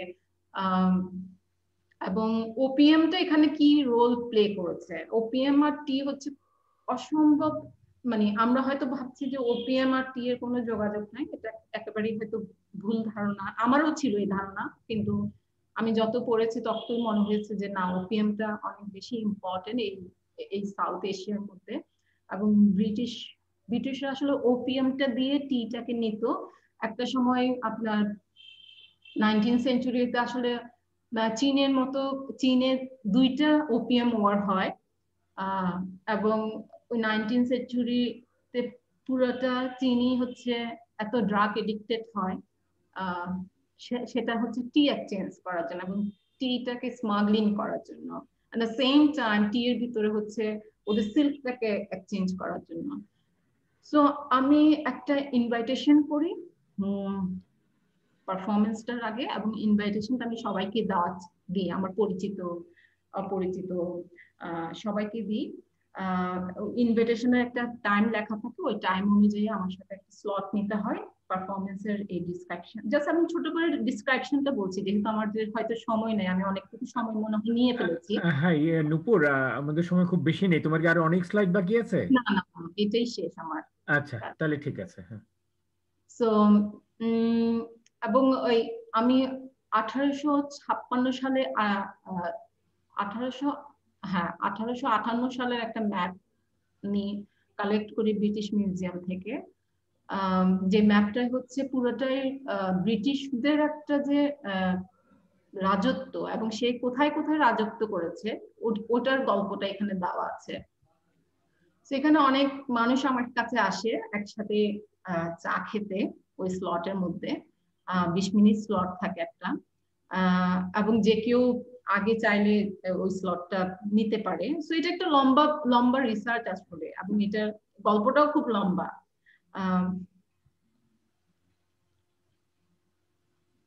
এবং চা গুলো হচ্ছে আমি নিজে বানাই একটা রেসিপি ফলো করে, এবং আমি আমার গেস্টদেরকে অফার করি কোন চাটা সে পছন্দ করে, এবং যে আসে আমি অনেক সময় খুব ইন্টিমেট আড্ডা করি, অনেক সময় খুব পার্সোনাল আড্ডাও হয়, কথা হয়। আবার অনেক সময় হচ্ছে আমি আগেই ভিউয়ারকে কিংবা আমার ডিসক্রাইব করে নিই যে কি কি চা কিভাবে আসলো আমাদের দেশে, ওপিয়ামটার কি রোল আমাদের দেশে, এবং টেক্সটাইলটার কি রোল কিভাবে আসে। সেরকম একটা ডিসক্রিপশনের মধ্যে দিয়ে একটা গল্প আড্ডা জমে ওঠে। সো অনেক সময় 20 মিনিটের বেশি হয়ে যায় এখানে। এবং পিছনে যে টি ওয়ালপেপারটা দেখছেন সেটা হচ্ছে চায়ের রং থেকে বানানো। সো অনেক সময় আমি ওটাতে সুগার ইউজ করেছি, সুগার ইউজ করলে একটু ডেপথ হয়। সো ওয়ালপেপারটাও খুব 19th সেঞ্চুরির একটা ওয়ালপেপার ফলো করা, ওই স্টাইলটা ফলো করা। এবং দ্য ফার্নিচার এন্ড এভরিথিং সব হচ্ছে 19th সেঞ্চুরি ফার্নিচার এবং টি কুজিনটাকে ফলো করা। এটাই আলম ভাই, এতটুকু পর্যন্তই আমার আমার কাজ। এটা আসলে আরো অনেক অনেক দূর যাবে। এটার আসলে 11টা রেসিপি আছে, 11টা রেসিপি একেবারে নিজের হাতে করা, 11টি রেসিপি যেগুলো আমি এগুলোকে বলছি সিক্রেট রেসিপি, যদি এগুলো একেবারে সিক্রেট না, বাট আমি ফলো করেছি ওল্ড রেসিপি থেকে নেওয়ার চেষ্টা করেছি। এই তো। ঠিক আছে, তুমি তাহলে স্টপ শেয়ারটা করে দাও, এখন আমরা আলোচনায় চলে যাব। হ্যাঁ,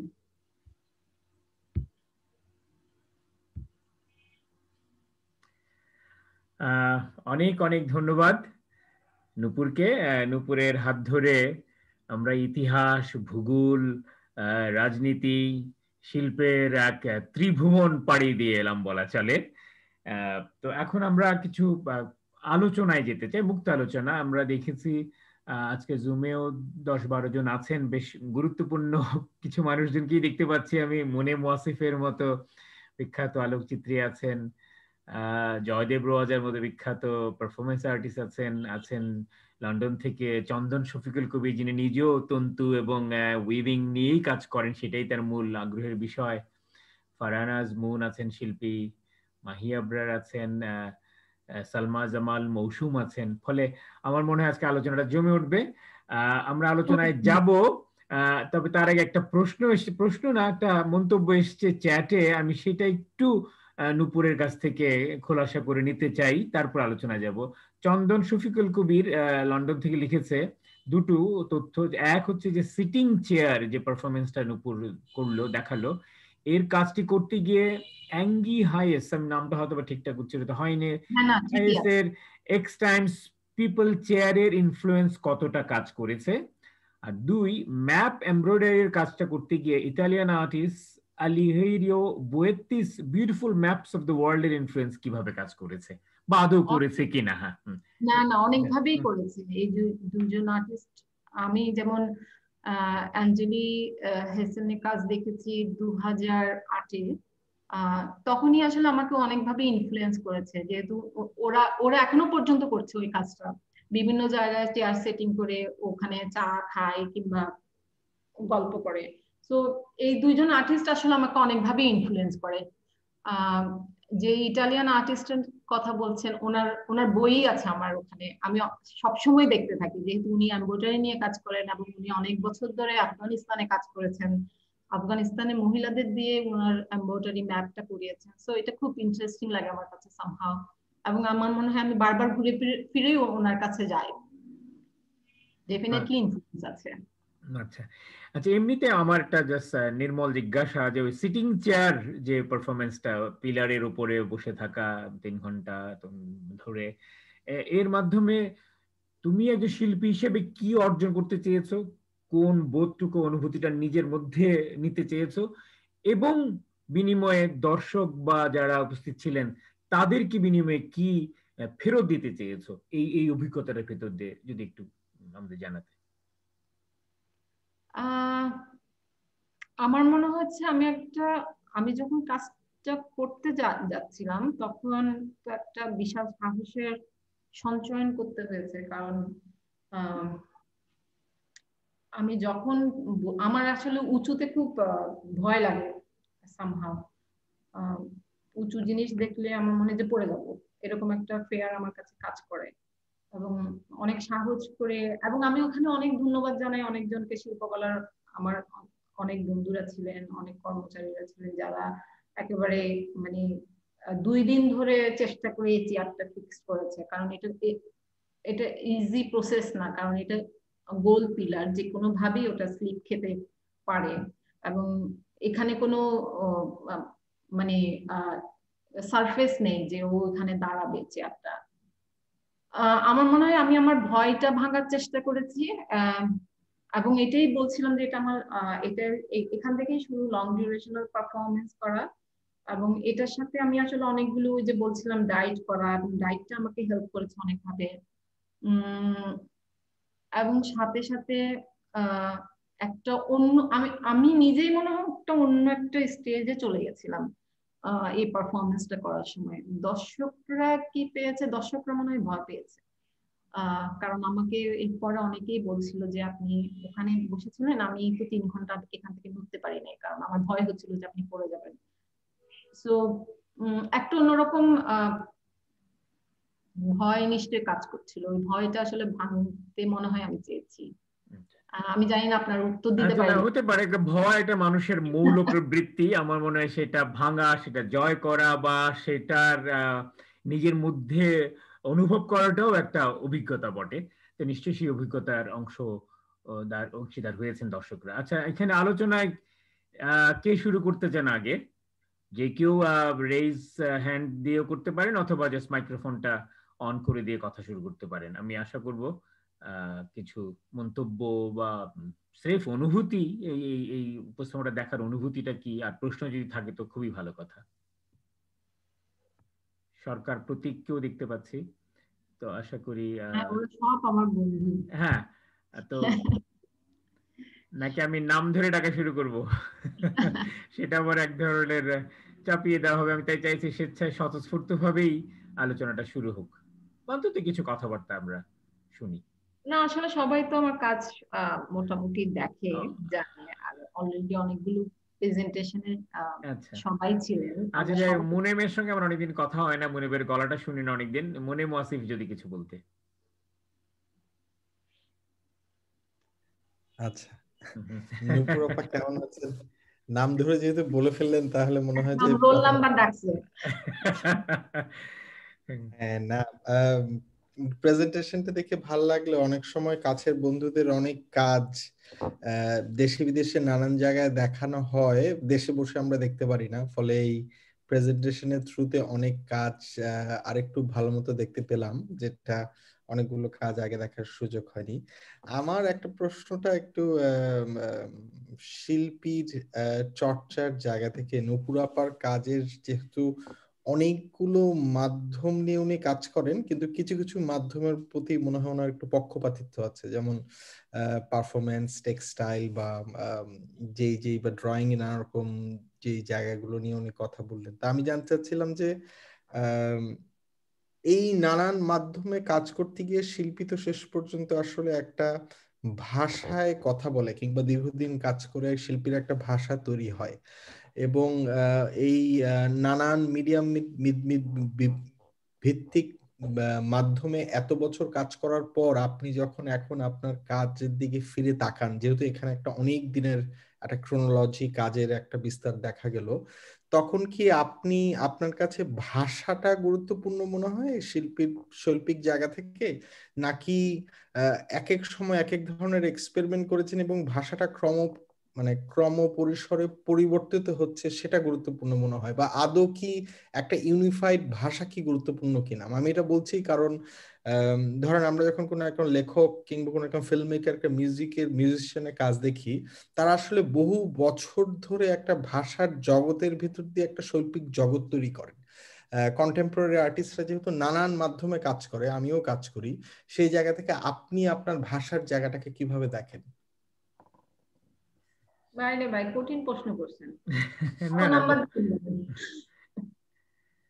না, তোমার যেটা মনে হয়, তুমি যেটা অনুভব করে সেটাই বলো। হ্যাঁ,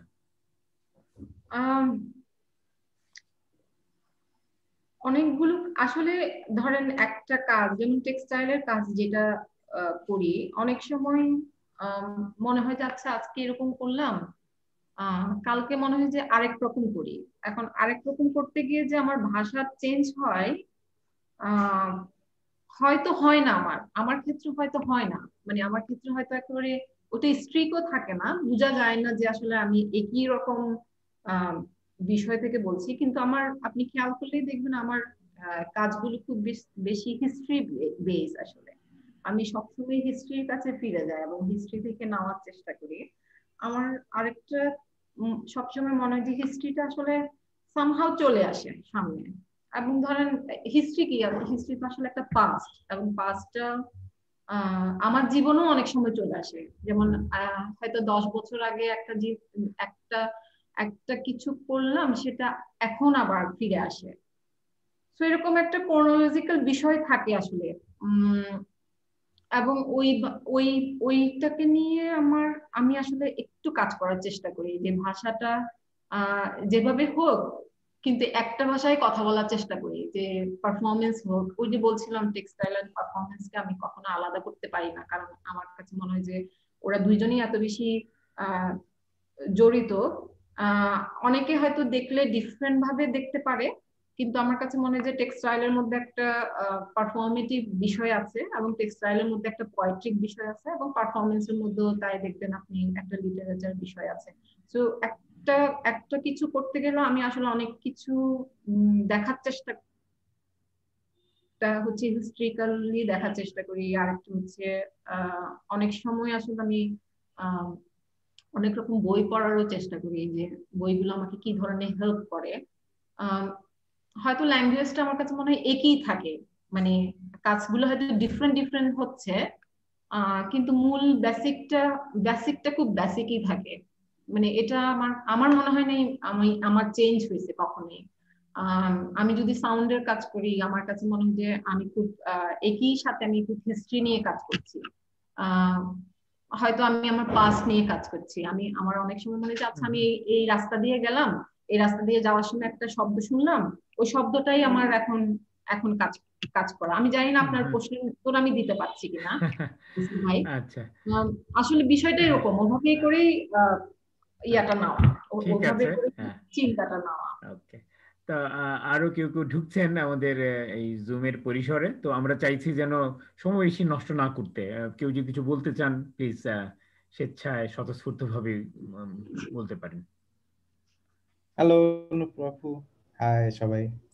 হ্যাঁ আমার একটু টেকনিক্যাল অনেক ঝামেলা, এক একটা অ্যাকাউন্ট থেকে ঢুকতেছি, হ্যাঁ, তাই কোনটা দেখলাম দুটো। হ্যাঁ আচ্ছা, সরি ফর দ্যাট। প্লিজ হ্যাঁ বলেন।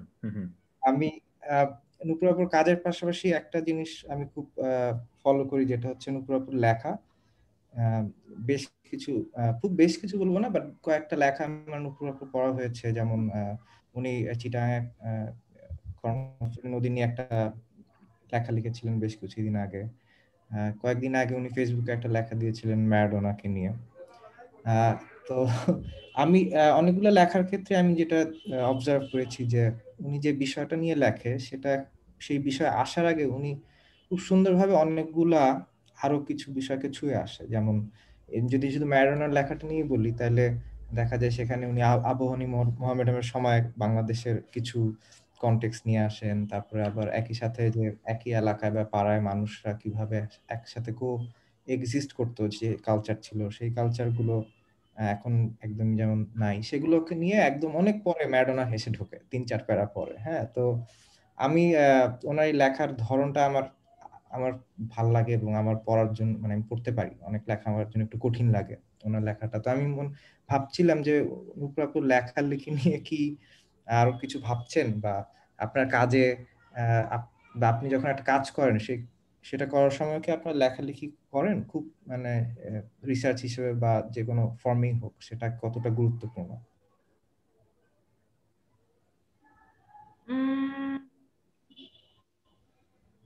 লিটারেচারটা আসলে তো গুরুত্বপূর্ণ সবার কাছে, আমার কাছে মনে হয়, কারণ এগুলো খুব সমান্তরাল।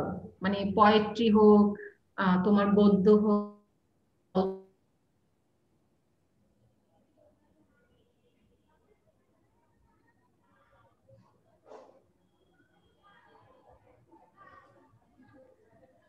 মনে হয় আহ, নুপুর ফ্রিজ হয়ে গেছে। ঠিক আছে, নুপুর নিশ্চয়ই আবার ফিরে আসবে, কিন্তু আমরা নিজেরা কথা চালিয়ে যেতে পারি। সরকারের আর কিছু বলার আছে না হলে না, না, আমরা আমি আচ্ছা, তাহলে এখানে আর যারা আছেন আপনারা কেউ আলোচনা শুরু করতে পারেন বা কোনো মন্তব্য। নতুন এসছেন দেখলাম, নাসরিন সুলতানা ঢুকেছেন, এর আগে নিঝুম জান্নাত। আপনাদের কেউ যদি কিছু বলতেন তাহলে এই সুযোগে নূপুর ফিরে আসতে পারতো।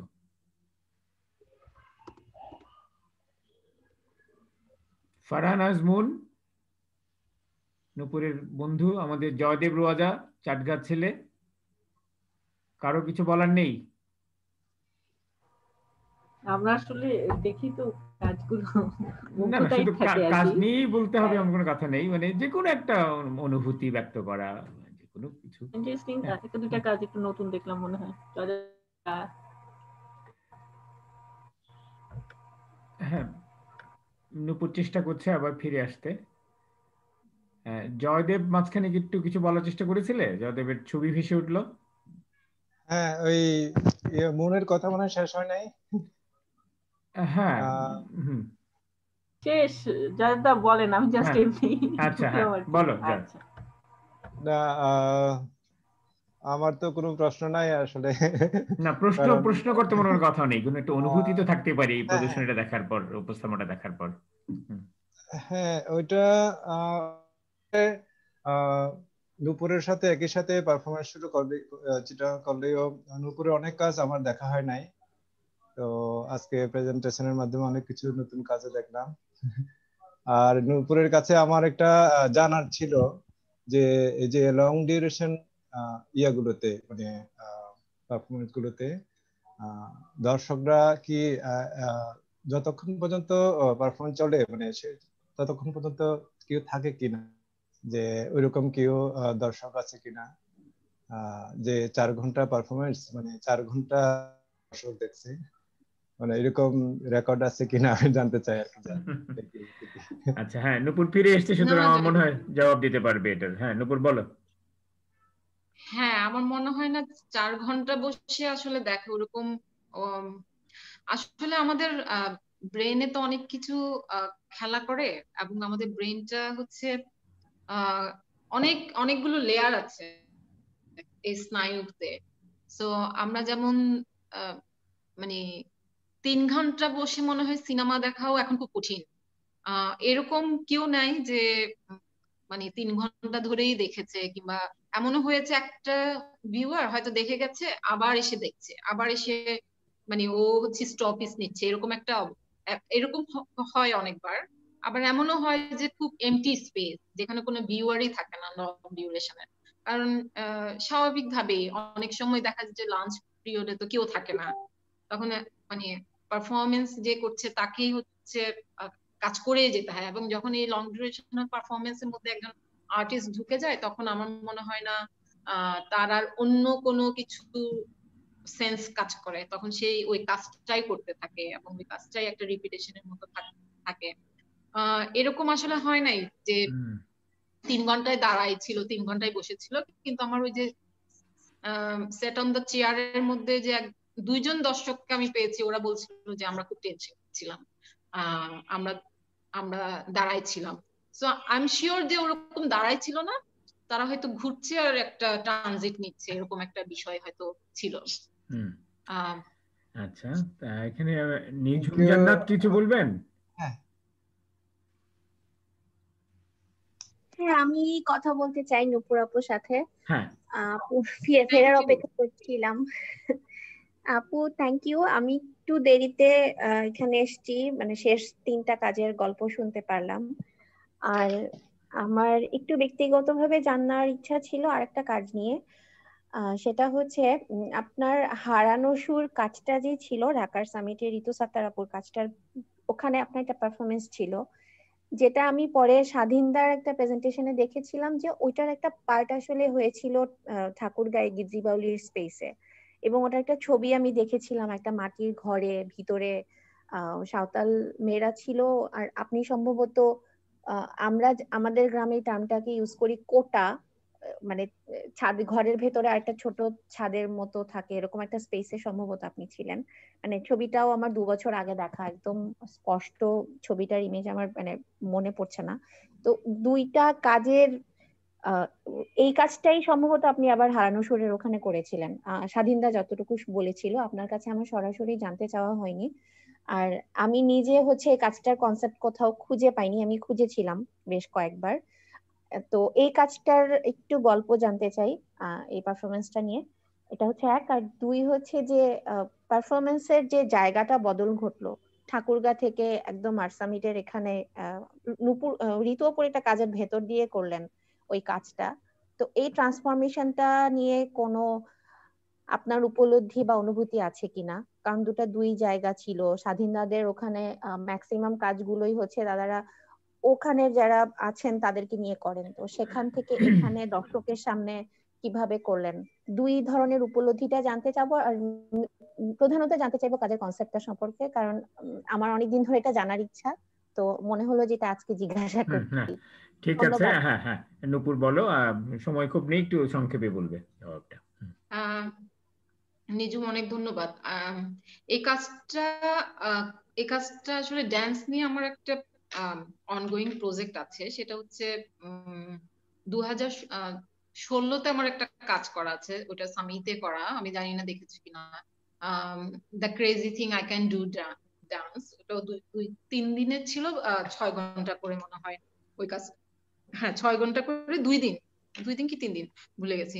তো আসলে ওই ডান্স কনসেপ্টটা ওখান থেকেই নেওয়া, এবং এর পরপরই আমি স্বাধীন ভাইদের গিদ্রি বাউলিতে যাই, এবং তখন দেখি যে সান্তাল যে ইয়াটা আছে, যেহেতু আমি ড্যান্স ফর্ম নিয়ে অনেকদিন ধরে ভাবছিলাম, যেহেতু ড্যান্সটা খুব বডি রিলেটেড, হ্যাঁ, এবং ড্যান্সটাকে আমি ভাঙার চেষ্টা করছি, যেহেতু আমি ড্যান্সার না, এক হিসেবে এটাকে আমি কিভাবে বডিতে নিব এবং কিভাবে একটা স্পেস অকুপাই করব, এরকম একটা টেনশন থেকে ওটা কোরিওগ্রাফ করা। এবং ওটা যখন আমি নিজে একা করছিলাম তখন তো কোরিওগ্রাফার কিছু নেই, তখন হচ্ছে একেবারে নিজের মতো করে যখন যেখানে আসছে সেরকম একটা বিষয়। কিন্তু যখন স্বাধীন ভাইদের ওখানে গেলাম তখন দেখলাম যে সন্তানদের আসলে মূল বিষয়টা হচ্ছে হান্টিং এর পরে আসলে ড্যান্সিং। সো এবং ওদের যে একটা রিদম, এবং এই রিদমটার সাথে তাল মেলানো, সো এই রিদমটার সাথে আসলে তাল, আমি যেমন 1 সপ্তাহ ধরে ওদের থেকে নাচটা শেখার চেষ্টা করছিলাম, খুবই বেসিক, কিন্তু হ্যাঁ এই বেসিকটাকে নিয়ে আসলে কাজটা এগোনো, এবং ড্যান্সটাকে ফর্ম আবার ফর্মটাকে ভাঙা, মানে এই ড্যান্স ফর্মটাকে ভেঙে একটা কন্টেম্পোরারি ফর্মে দেওয়া, এবং এটাকে তুমি কনফিউশন একটা জায়গার মধ্যে আনা, যে এটা একটা ড্যান্স, আসলে কি ড্যান্স নাকি আসলে অন্য কিছু, আসলে কি মুভমেন্ট, আসলে কি স্কাল্পচার কি মুভমেন্ট। তো এরকম একটা কোশ্চেনিং একটা বিষয় আসে। এবং যখন স্বাধীন ভাইদের ওখানে কাজ করছিলাম তখন যেমন একটা লেয়ার ছিল, তুমি যেটা বলছিলা, তো ওটা ওদের একটা সান্তালদের একটা বড় হল রুম ছিল, 7 দিন ধরে যেমন আমি ওদের সাথে শেখার চেষ্টা করে দেখলাম যে না আসলে ওই রিদমটা খুব মানে এটা একটা অবস্থাতার বিষয় আছে। আমার যে রিদম আছে, আমার যে বডি ল্যাঙ্গুয়েজ, সেই বডি ল্যাঙ্গুয়েজের সাথে ওই বডি ল্যাঙ্গুয়েজ যায় না। ওই কাজটা ওখানে করা, আমি যেমন একটা কাজ আসলে মনে হয়নি যে আমি এটা করলাম এটাই শেষ, এটা কিন্তু না। আমি কিন্তু ওই কাজটাকে আবার বিল্ড করার চেষ্টা করি। তো আমার মোস্ট অফ কাজ দেখবে যে একটু সবগুলো একটু লং ডিউরেশন, মানে সেটা রিসার্চ করলো লং ডিউরেশন, সেটা টেক্সটাইল হোক, পারফরমেন্স হোক, মানে যেমন প্রাইভেট অ্যান্থোলজির কথা বলছি, এটাও কিন্তু লং ডিউরেশনাল একটা কাজ। সো ডান্সটা হচ্ছে অ্যানাচ, ওর নামটা মানে একটা সান্তাল নেম, মানে অ্যানাচ মানে নাম, নাচ।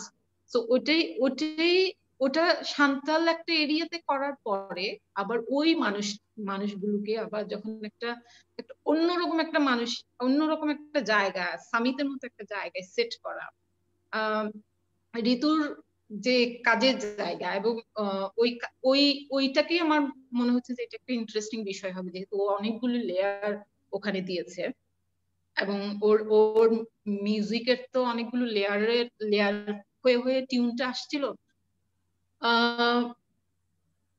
এবং আমাদেরকে বলছিল যে ওখানেই কাজ করতে হবে, এছাড়া আর কোনো স্পেসও আমাদেরকে দিচ্ছে, মানে ওই স্পেসের আইডিয়াও ছিল না। তো আমার কাছে মনে হচ্ছে ওর স্পেসটাকে কিভাবে কাজে লাগাতে পারি, কিংবা ওর একই স্পেসে কিভাবে এতগুলো মানুষকে ইনক্লুড করতে পারি। সো ওই জায়গাটা আমি একটু কোরিওগ্রাফ করার চেষ্টা করি, যেহেতু ওখানে আমরা আসলে 11 জন কাজ করছিলাম, 11 জন কাজ করেছি। 11 জন মানে 7 জন হচ্ছে সান্তাল ও এসছে, আর 5 জন হচ্ছে আমি এখান থেকে নারায়ণগঞ্জ আর্ট ইনস্টিটিউট থেকে 5টা ছেলে মেয়ে নিয়ে কাজ করে, এবং ওদেরকে 15 দিন ধরে একটা ওয়ার্কশপের মধ্যে নিয়ে আমার স্টুডিওতেই নিয়ে ওটাই আবার কোরিওগ্রাফ করার ওখানে চেষ্টা করে। এবং একই রকম কাজ কিন্তু তুমি যদিও ড্যান্স ফর্ম থেকে তখন আর একটু বের হয়ে এসে মোর ড্যান্স বাট নট ড্যান্স এই টাইপের একটা মিডল পয়েন্টে থাকা হয়। ওটা যেমন এশিয়ানে করা হয়েছে গত বছর। ঠিক আছে, আমি এশিয়ানের কাজটা দেখেছিলাম, ওটা যে ওটার কন্টিনিউটি ছিল এটা বুঝিনি। ধন্যবাদ আপু। আচ্ছা, অনেক ধন্যবাদ নূপুর। আমাদের সময় প্রায় শেষ, তারপরেও যদি এখান থেকে আর কেউ কিছু বলতে চান তবে আমরা কিছুটা সময় বাড়াতে পারি। আমি একটা ছোট্ট প্রশ্ন করতে চাচ্ছিলাম নূপুর আপুকে। নিশ্চয়ই, প্লিজ। হ্যাঁ, কেমন কি খবর? প্রশ্নটা হচ্ছে যে এই করোনা কালীন তো অনেকগুলো প্ল্যাটফর্মে আপনি আপনার কাজ নিয়ে অনেকবার বলেছেন একই ভাবে। তো সেই একই থাকে না, অনেকগুলো একই কাজ নিয়ে অনেকবার বলতে বা সবগুলো কাজ নিয়ে বলতে এটা রিভিজিটিং হচ্ছে। এটার মাধ্যমে কি নতুন কোন নূপুরকে পাওয়া গেল, বা মানে এই প্রসেসটা কেমন হলো আর কি? এটাও তো আরেকটা প্রসেস, সেটা কেমন কাটলো? আমি ঠিক জানি না, আমি তোমাকে মনে হয় বলছি যে আমি কাজ করার পরে ওই কাজের ফটোগ্রাফ দেখতে পছন্দ করি না। মানে আমি হয়তো অনেক বছর পর, মানে এটা আমার এক ধরনের ফেয়ার। হ্যাঁ, আমি কাজ করার পরে ওইটা কাজটা দেখার ফটোগ্রাফটা আমি সাহস করি না। মানে আমার কাছে কেমন জানি ভয় লাগে, কেমন একটা অদ্ভুত ফিলিংস হয়। এবং প্রতিবার প্রেজেন্টেশন দিতে গেলে আমার ওই তোতলানো আরম্ভ করি, এরকম অনেক রকমের বিষয় আছে আমার মধ্যে। একটা রিভিজিট তো হয়, মানে অনেক সময় দেখা যায় যে অনেক ইম্পর্টেন্ট কথা ছুটে যায়, সেটা হয়তো আরেকটা জায়গায় গিয়ে বলি। কিন্তু আমি চেষ্টা করছি যে এতগুলো প্রেজেন্টেশনের মধ্যে যে একই রকমের কাজ না দেখানো। এখানেও যেমন বেশ কিছু পুরনো কাজ দেখালাম, বাট মানে একটা যে লিঙ্ক আছে, ওই লিঙ্কটা ধরার চেষ্টা করছিলাম। এবং গত 2টা প্রেজেন্টেশন, যেমন পাঠশালায় একটা হলো, তারপর সামিতে একটা হলো, ওইগুলো তো খুব ডিফারেন্ট একটা কাজ, মানে করোনা পারপাসে কাজ দেখানোর চেষ্টা করছিলাম। সো যেহেতু অনেক রকমের কাজ করা হয়েছে, মানে আমার আসলে এমনিও ওভাবে পুরোটা প্রেজেন্টেশন দেওয়াও তো মানে দিতে পারি না, এটা সম্ভবই না। ওটা মানে এটা আসলে সম্ভব না। আমার ধারণা এটা তোমরাই বলবা আসলে কিরকম করে কাজটাকে রিভিজিট, মানে এটা তো আমারই প্রশ্ন হতে পারে তোমার কাছে। এটা আমার কাছে মনে হয়েছে যে ইট ওয়াজ ওয়ে মোর আর্টিকুলেটেড, মনে হয়েছে যে আরো বেশি বুঝায় জিনিসটা চলে আসছে। So congratulation I guess. Okay, ভালো ভালো। হ্যাঁ অনেক ধন্যবাদ। সেটা আমারও থ্যাংক মনে ইউ হয়েছে প্রিয়াঙ্কা। নূপুরকে আমি অন্তত নতুন ভাবে আবিষ্কার করেছি, তার ইতিহাস চেতনা, তার রাজনীতি মনস্কতা, তার যে একটা বৈশ্বিক বীক্ষণ, সবকিছুই যেন আজকে এই কাজের ভিতরে আমরা পেলাম, সেটা আসলে আমি মনে করি একটা প্রশংসনীয় কাজ। তো আমরা শেষ করব। শেষ করার আগে আমরা সালমা জামাল মৌসুমের কাছ থেকে কিছু শোনার প্রত্যাশা করতে পারি, যদি যদি কোনো আপত্তি না থাকে। ওনাদের ওখানে আমার অনেক কাজ করা হয়েছে। হ্যাঁ, নূপুর আপা কেমন আছেন? মৌসুম আপা অনেক আমি ধন্যবাদ ডিট্রয়েট জয়েন করার জন্য। এখানে খুব একটা মানে ইন্টারনেট খুবই আনস্টেবল, বুঝেনি তো। আমার তো শুনে খুব ভালো লাগলো, আমি তো আধা ঘন্টা পরে আসছি। তো একটা প্রশ্ন ছিল, বাট আমার মনে হয় সময় কি আছে আপনাদের? আচ্ছা, না আমরা মিনিট 5 আমরা আরো বাড়াতে পারি, অসুবিধা নেই। আচ্ছা, আপনার টেক্সটাইল নিয়ে যে কাজটা নূপুর আপা, ওইটার মানে আপনার যে সিরিজটা, আপনি ওইটার নাম দিচ্ছেন যে প্রথমটা কি ছিল মনে নাই, but tactile pattern off score. হ্যাঁ, ট্যাকটাইল স্কোর। প্যাটার্ন অফ এখন স্কোর। এই ট্যাকটাইল তো আসলে বিষয়টা হচ্ছে, ট্যাকটাইল হচ্ছে স্পর্শ, স্পর্শের সাথে সম্পর্কিত। তো আপনি কি আপনার কাজের মানে ফর এক্সাম্পল আপনার কাজ কি কেউ টাচ করতে পারবে যখন ইনস্টলড হয়ে আসছে ওটা কোথাও? না মনে হয় দিবে না সেটা। না না না না না না, যেমন জুটের যে কাজগুলো করছি ওগুলো তো হামেশাই টাচ করতে পারে। জামদানি গুলো আমরা নিজেরাই একটু ডিসপ্লের পর নিজেরাই একটু সচেতন থাকি, কারণ এটা এমনি এত খুব ফ্রাজাইল একটা বিষয়। হ্যাঁ, এবং আমি ওই টেক্সটাইলটা বলছি, স্পর্শ ছাড়া তো আসলে কিছু হয় না, ঠিক না? মানে আপনার একটা মানে ব্যাক স্টক লুম বলেন, আপনার পায়ের লুম বলেন, আপনার পুরো শরীর পুরো কিছুর একটা স্পর্শ এই টেক্সটাইলের মধ্যে থাকতে হয়। এবং প্যাটার্ন থেকে শুরু করে সমস্ত কিছু হাতের স্পর্শ ছাড়া তো এগুলো কিছুই হবে না। তার মধ্যে এই স্পর্শ ছাড়াও, হাতের স্পর্শ ছাড়াও আমি আসলে মেন করতে চাচ্ছিলাম যে আরো অনেক বেশি স্ট্যাটিক একটা স্পর্শের কথা, যে এটা হচ্ছে হারিয়ে যাওয়ার একটা স্পর্শ, মানে স্পর্শের কথা। আমি জামদানিটা ওভাবে টাচ করতে বলি না, কিন্তু নিজে যেগুলো উইভিং করি কিংবা যেগুলো নিজের যেগুলো উইভিং আছে সেগুলো ডেফিনেটলি টাচ করতে পারে। ওকে, হ্যাঁ, অনেক ধন্যবাদ। তো এটা হচ্ছে একটা আসলে ট্যাকটাইল মেমোরি অফ হিস্ট্রির মেমোরি বলতে পারেন, হিস্ট্রির মেমোরি বলতে পারেন, কারণ আমার কাছে মসলিনের মেমোরিটা খুব প্যাথেটিক লাগে তো। এবং যতবার বাহিরে যাচ্ছি কিংবা যখন আমি মসলিন দেখছি, ততবারই আসলে আমার মিউজিয়াম কেন্দ্রিক মসলিনটা দেখছি, এবং ওই মসলিনের সাথে যে আমাদের এত কিছু জড়িত, আমাদের নদীর পানি থেকে শুরু করে ওয়েদার থেকে শুরু করে সমস্ত কিছুই তো জড়িত, এবং এই জড়িত সবকিছুই তো আসলে স্পর্শ ছাড়া হয় নাই। তো ওই ইয়া থেকে আমি এটার এই টাইটেলটা আসলে ইউজ করা, মানে এই টাইটেলটা নিয়ে আমরা অনেক ভাবে চেষ্টা করছি, অনেক মানে 10-15 রকমের টাইটেল ইয়া করেই মনে হচ্ছে যে এটাই আমার মনে হচ্ছে কি এটাই। ঠিক আছে, অনেক ধন্যবাদ। একদম শেষ মুহূর্তে দেখতে পাচ্ছি কে কাছে সাবা আসছেন। সাবা কি কিছু বলতে চাও? দুঃখিত ভাইয়া, আজকে জয়েন করতে অনেক দেরি হয়ে গেছে, আমি কিছুই বুঝতে পারিনি। আমি একটা বাইরে মিটিং ছিল, বাহ, তবু যে এসছো, তোমার কণ্ঠটি শোনা গেল, তাতেই আমরা প্রীত। তাহলে তাহলে কি আমরা আস্তে আস্তে আসর গুটিয়ে ফেলি? আর যদি কারো কিছু বলার থাকে, একদম শেষ সুযোগ। জয়দেব যেন তখন কি এটা বলার চেষ্টা করেছিল, আমি থামিয়ে দিয়েছিলাম। জয়দেব কি আবার সেটা বলতে চাও? আচ্ছা, না না না, কি যেন একটা বলার চেষ্টা করছিল, আমি তখন আরেকটা প্রশ্নে চলে গেছিলাম। আর কেউ যদি কিছু বলতে চান, নয়ন, চন্দন, না মনে হচ্ছে। তো ঠিক আছে, তাহলে আমরা আমাদের আজকের আসরের ইতি টানি এখানে। খুব ভালো লাগলো হ্যাঁ নূপুরকে এখানে পেয়ে, নূপুরের কাজ দেখে, তার কথা শুনে, এবং আপনারা যারা আজকে এসছেন এবং স্বতঃস্ফূর্ত অংশগ্রহণ করেছেন সেটাও আমাদের জন্য একটা বড় পাওয়া। আশা করি আমাদের পরবর্তী অনুষ্ঠানগুলোতে আপনারা আমাদের সঙ্গে থাকবেন। আমাদের এর পরের আসর 13ই ডিসেম্বর রবিবার। আমরা এমনি কোন একজন শিল্পীকে নিয়ে হাজির হব। ততদিন আপনারা সবাই ভালো থাকবেন, সুস্থ থাকবেন। শুভরাত্রি। অনেক অনেক ধন্যবাদ আলম ভাই। ধন্যবাদ।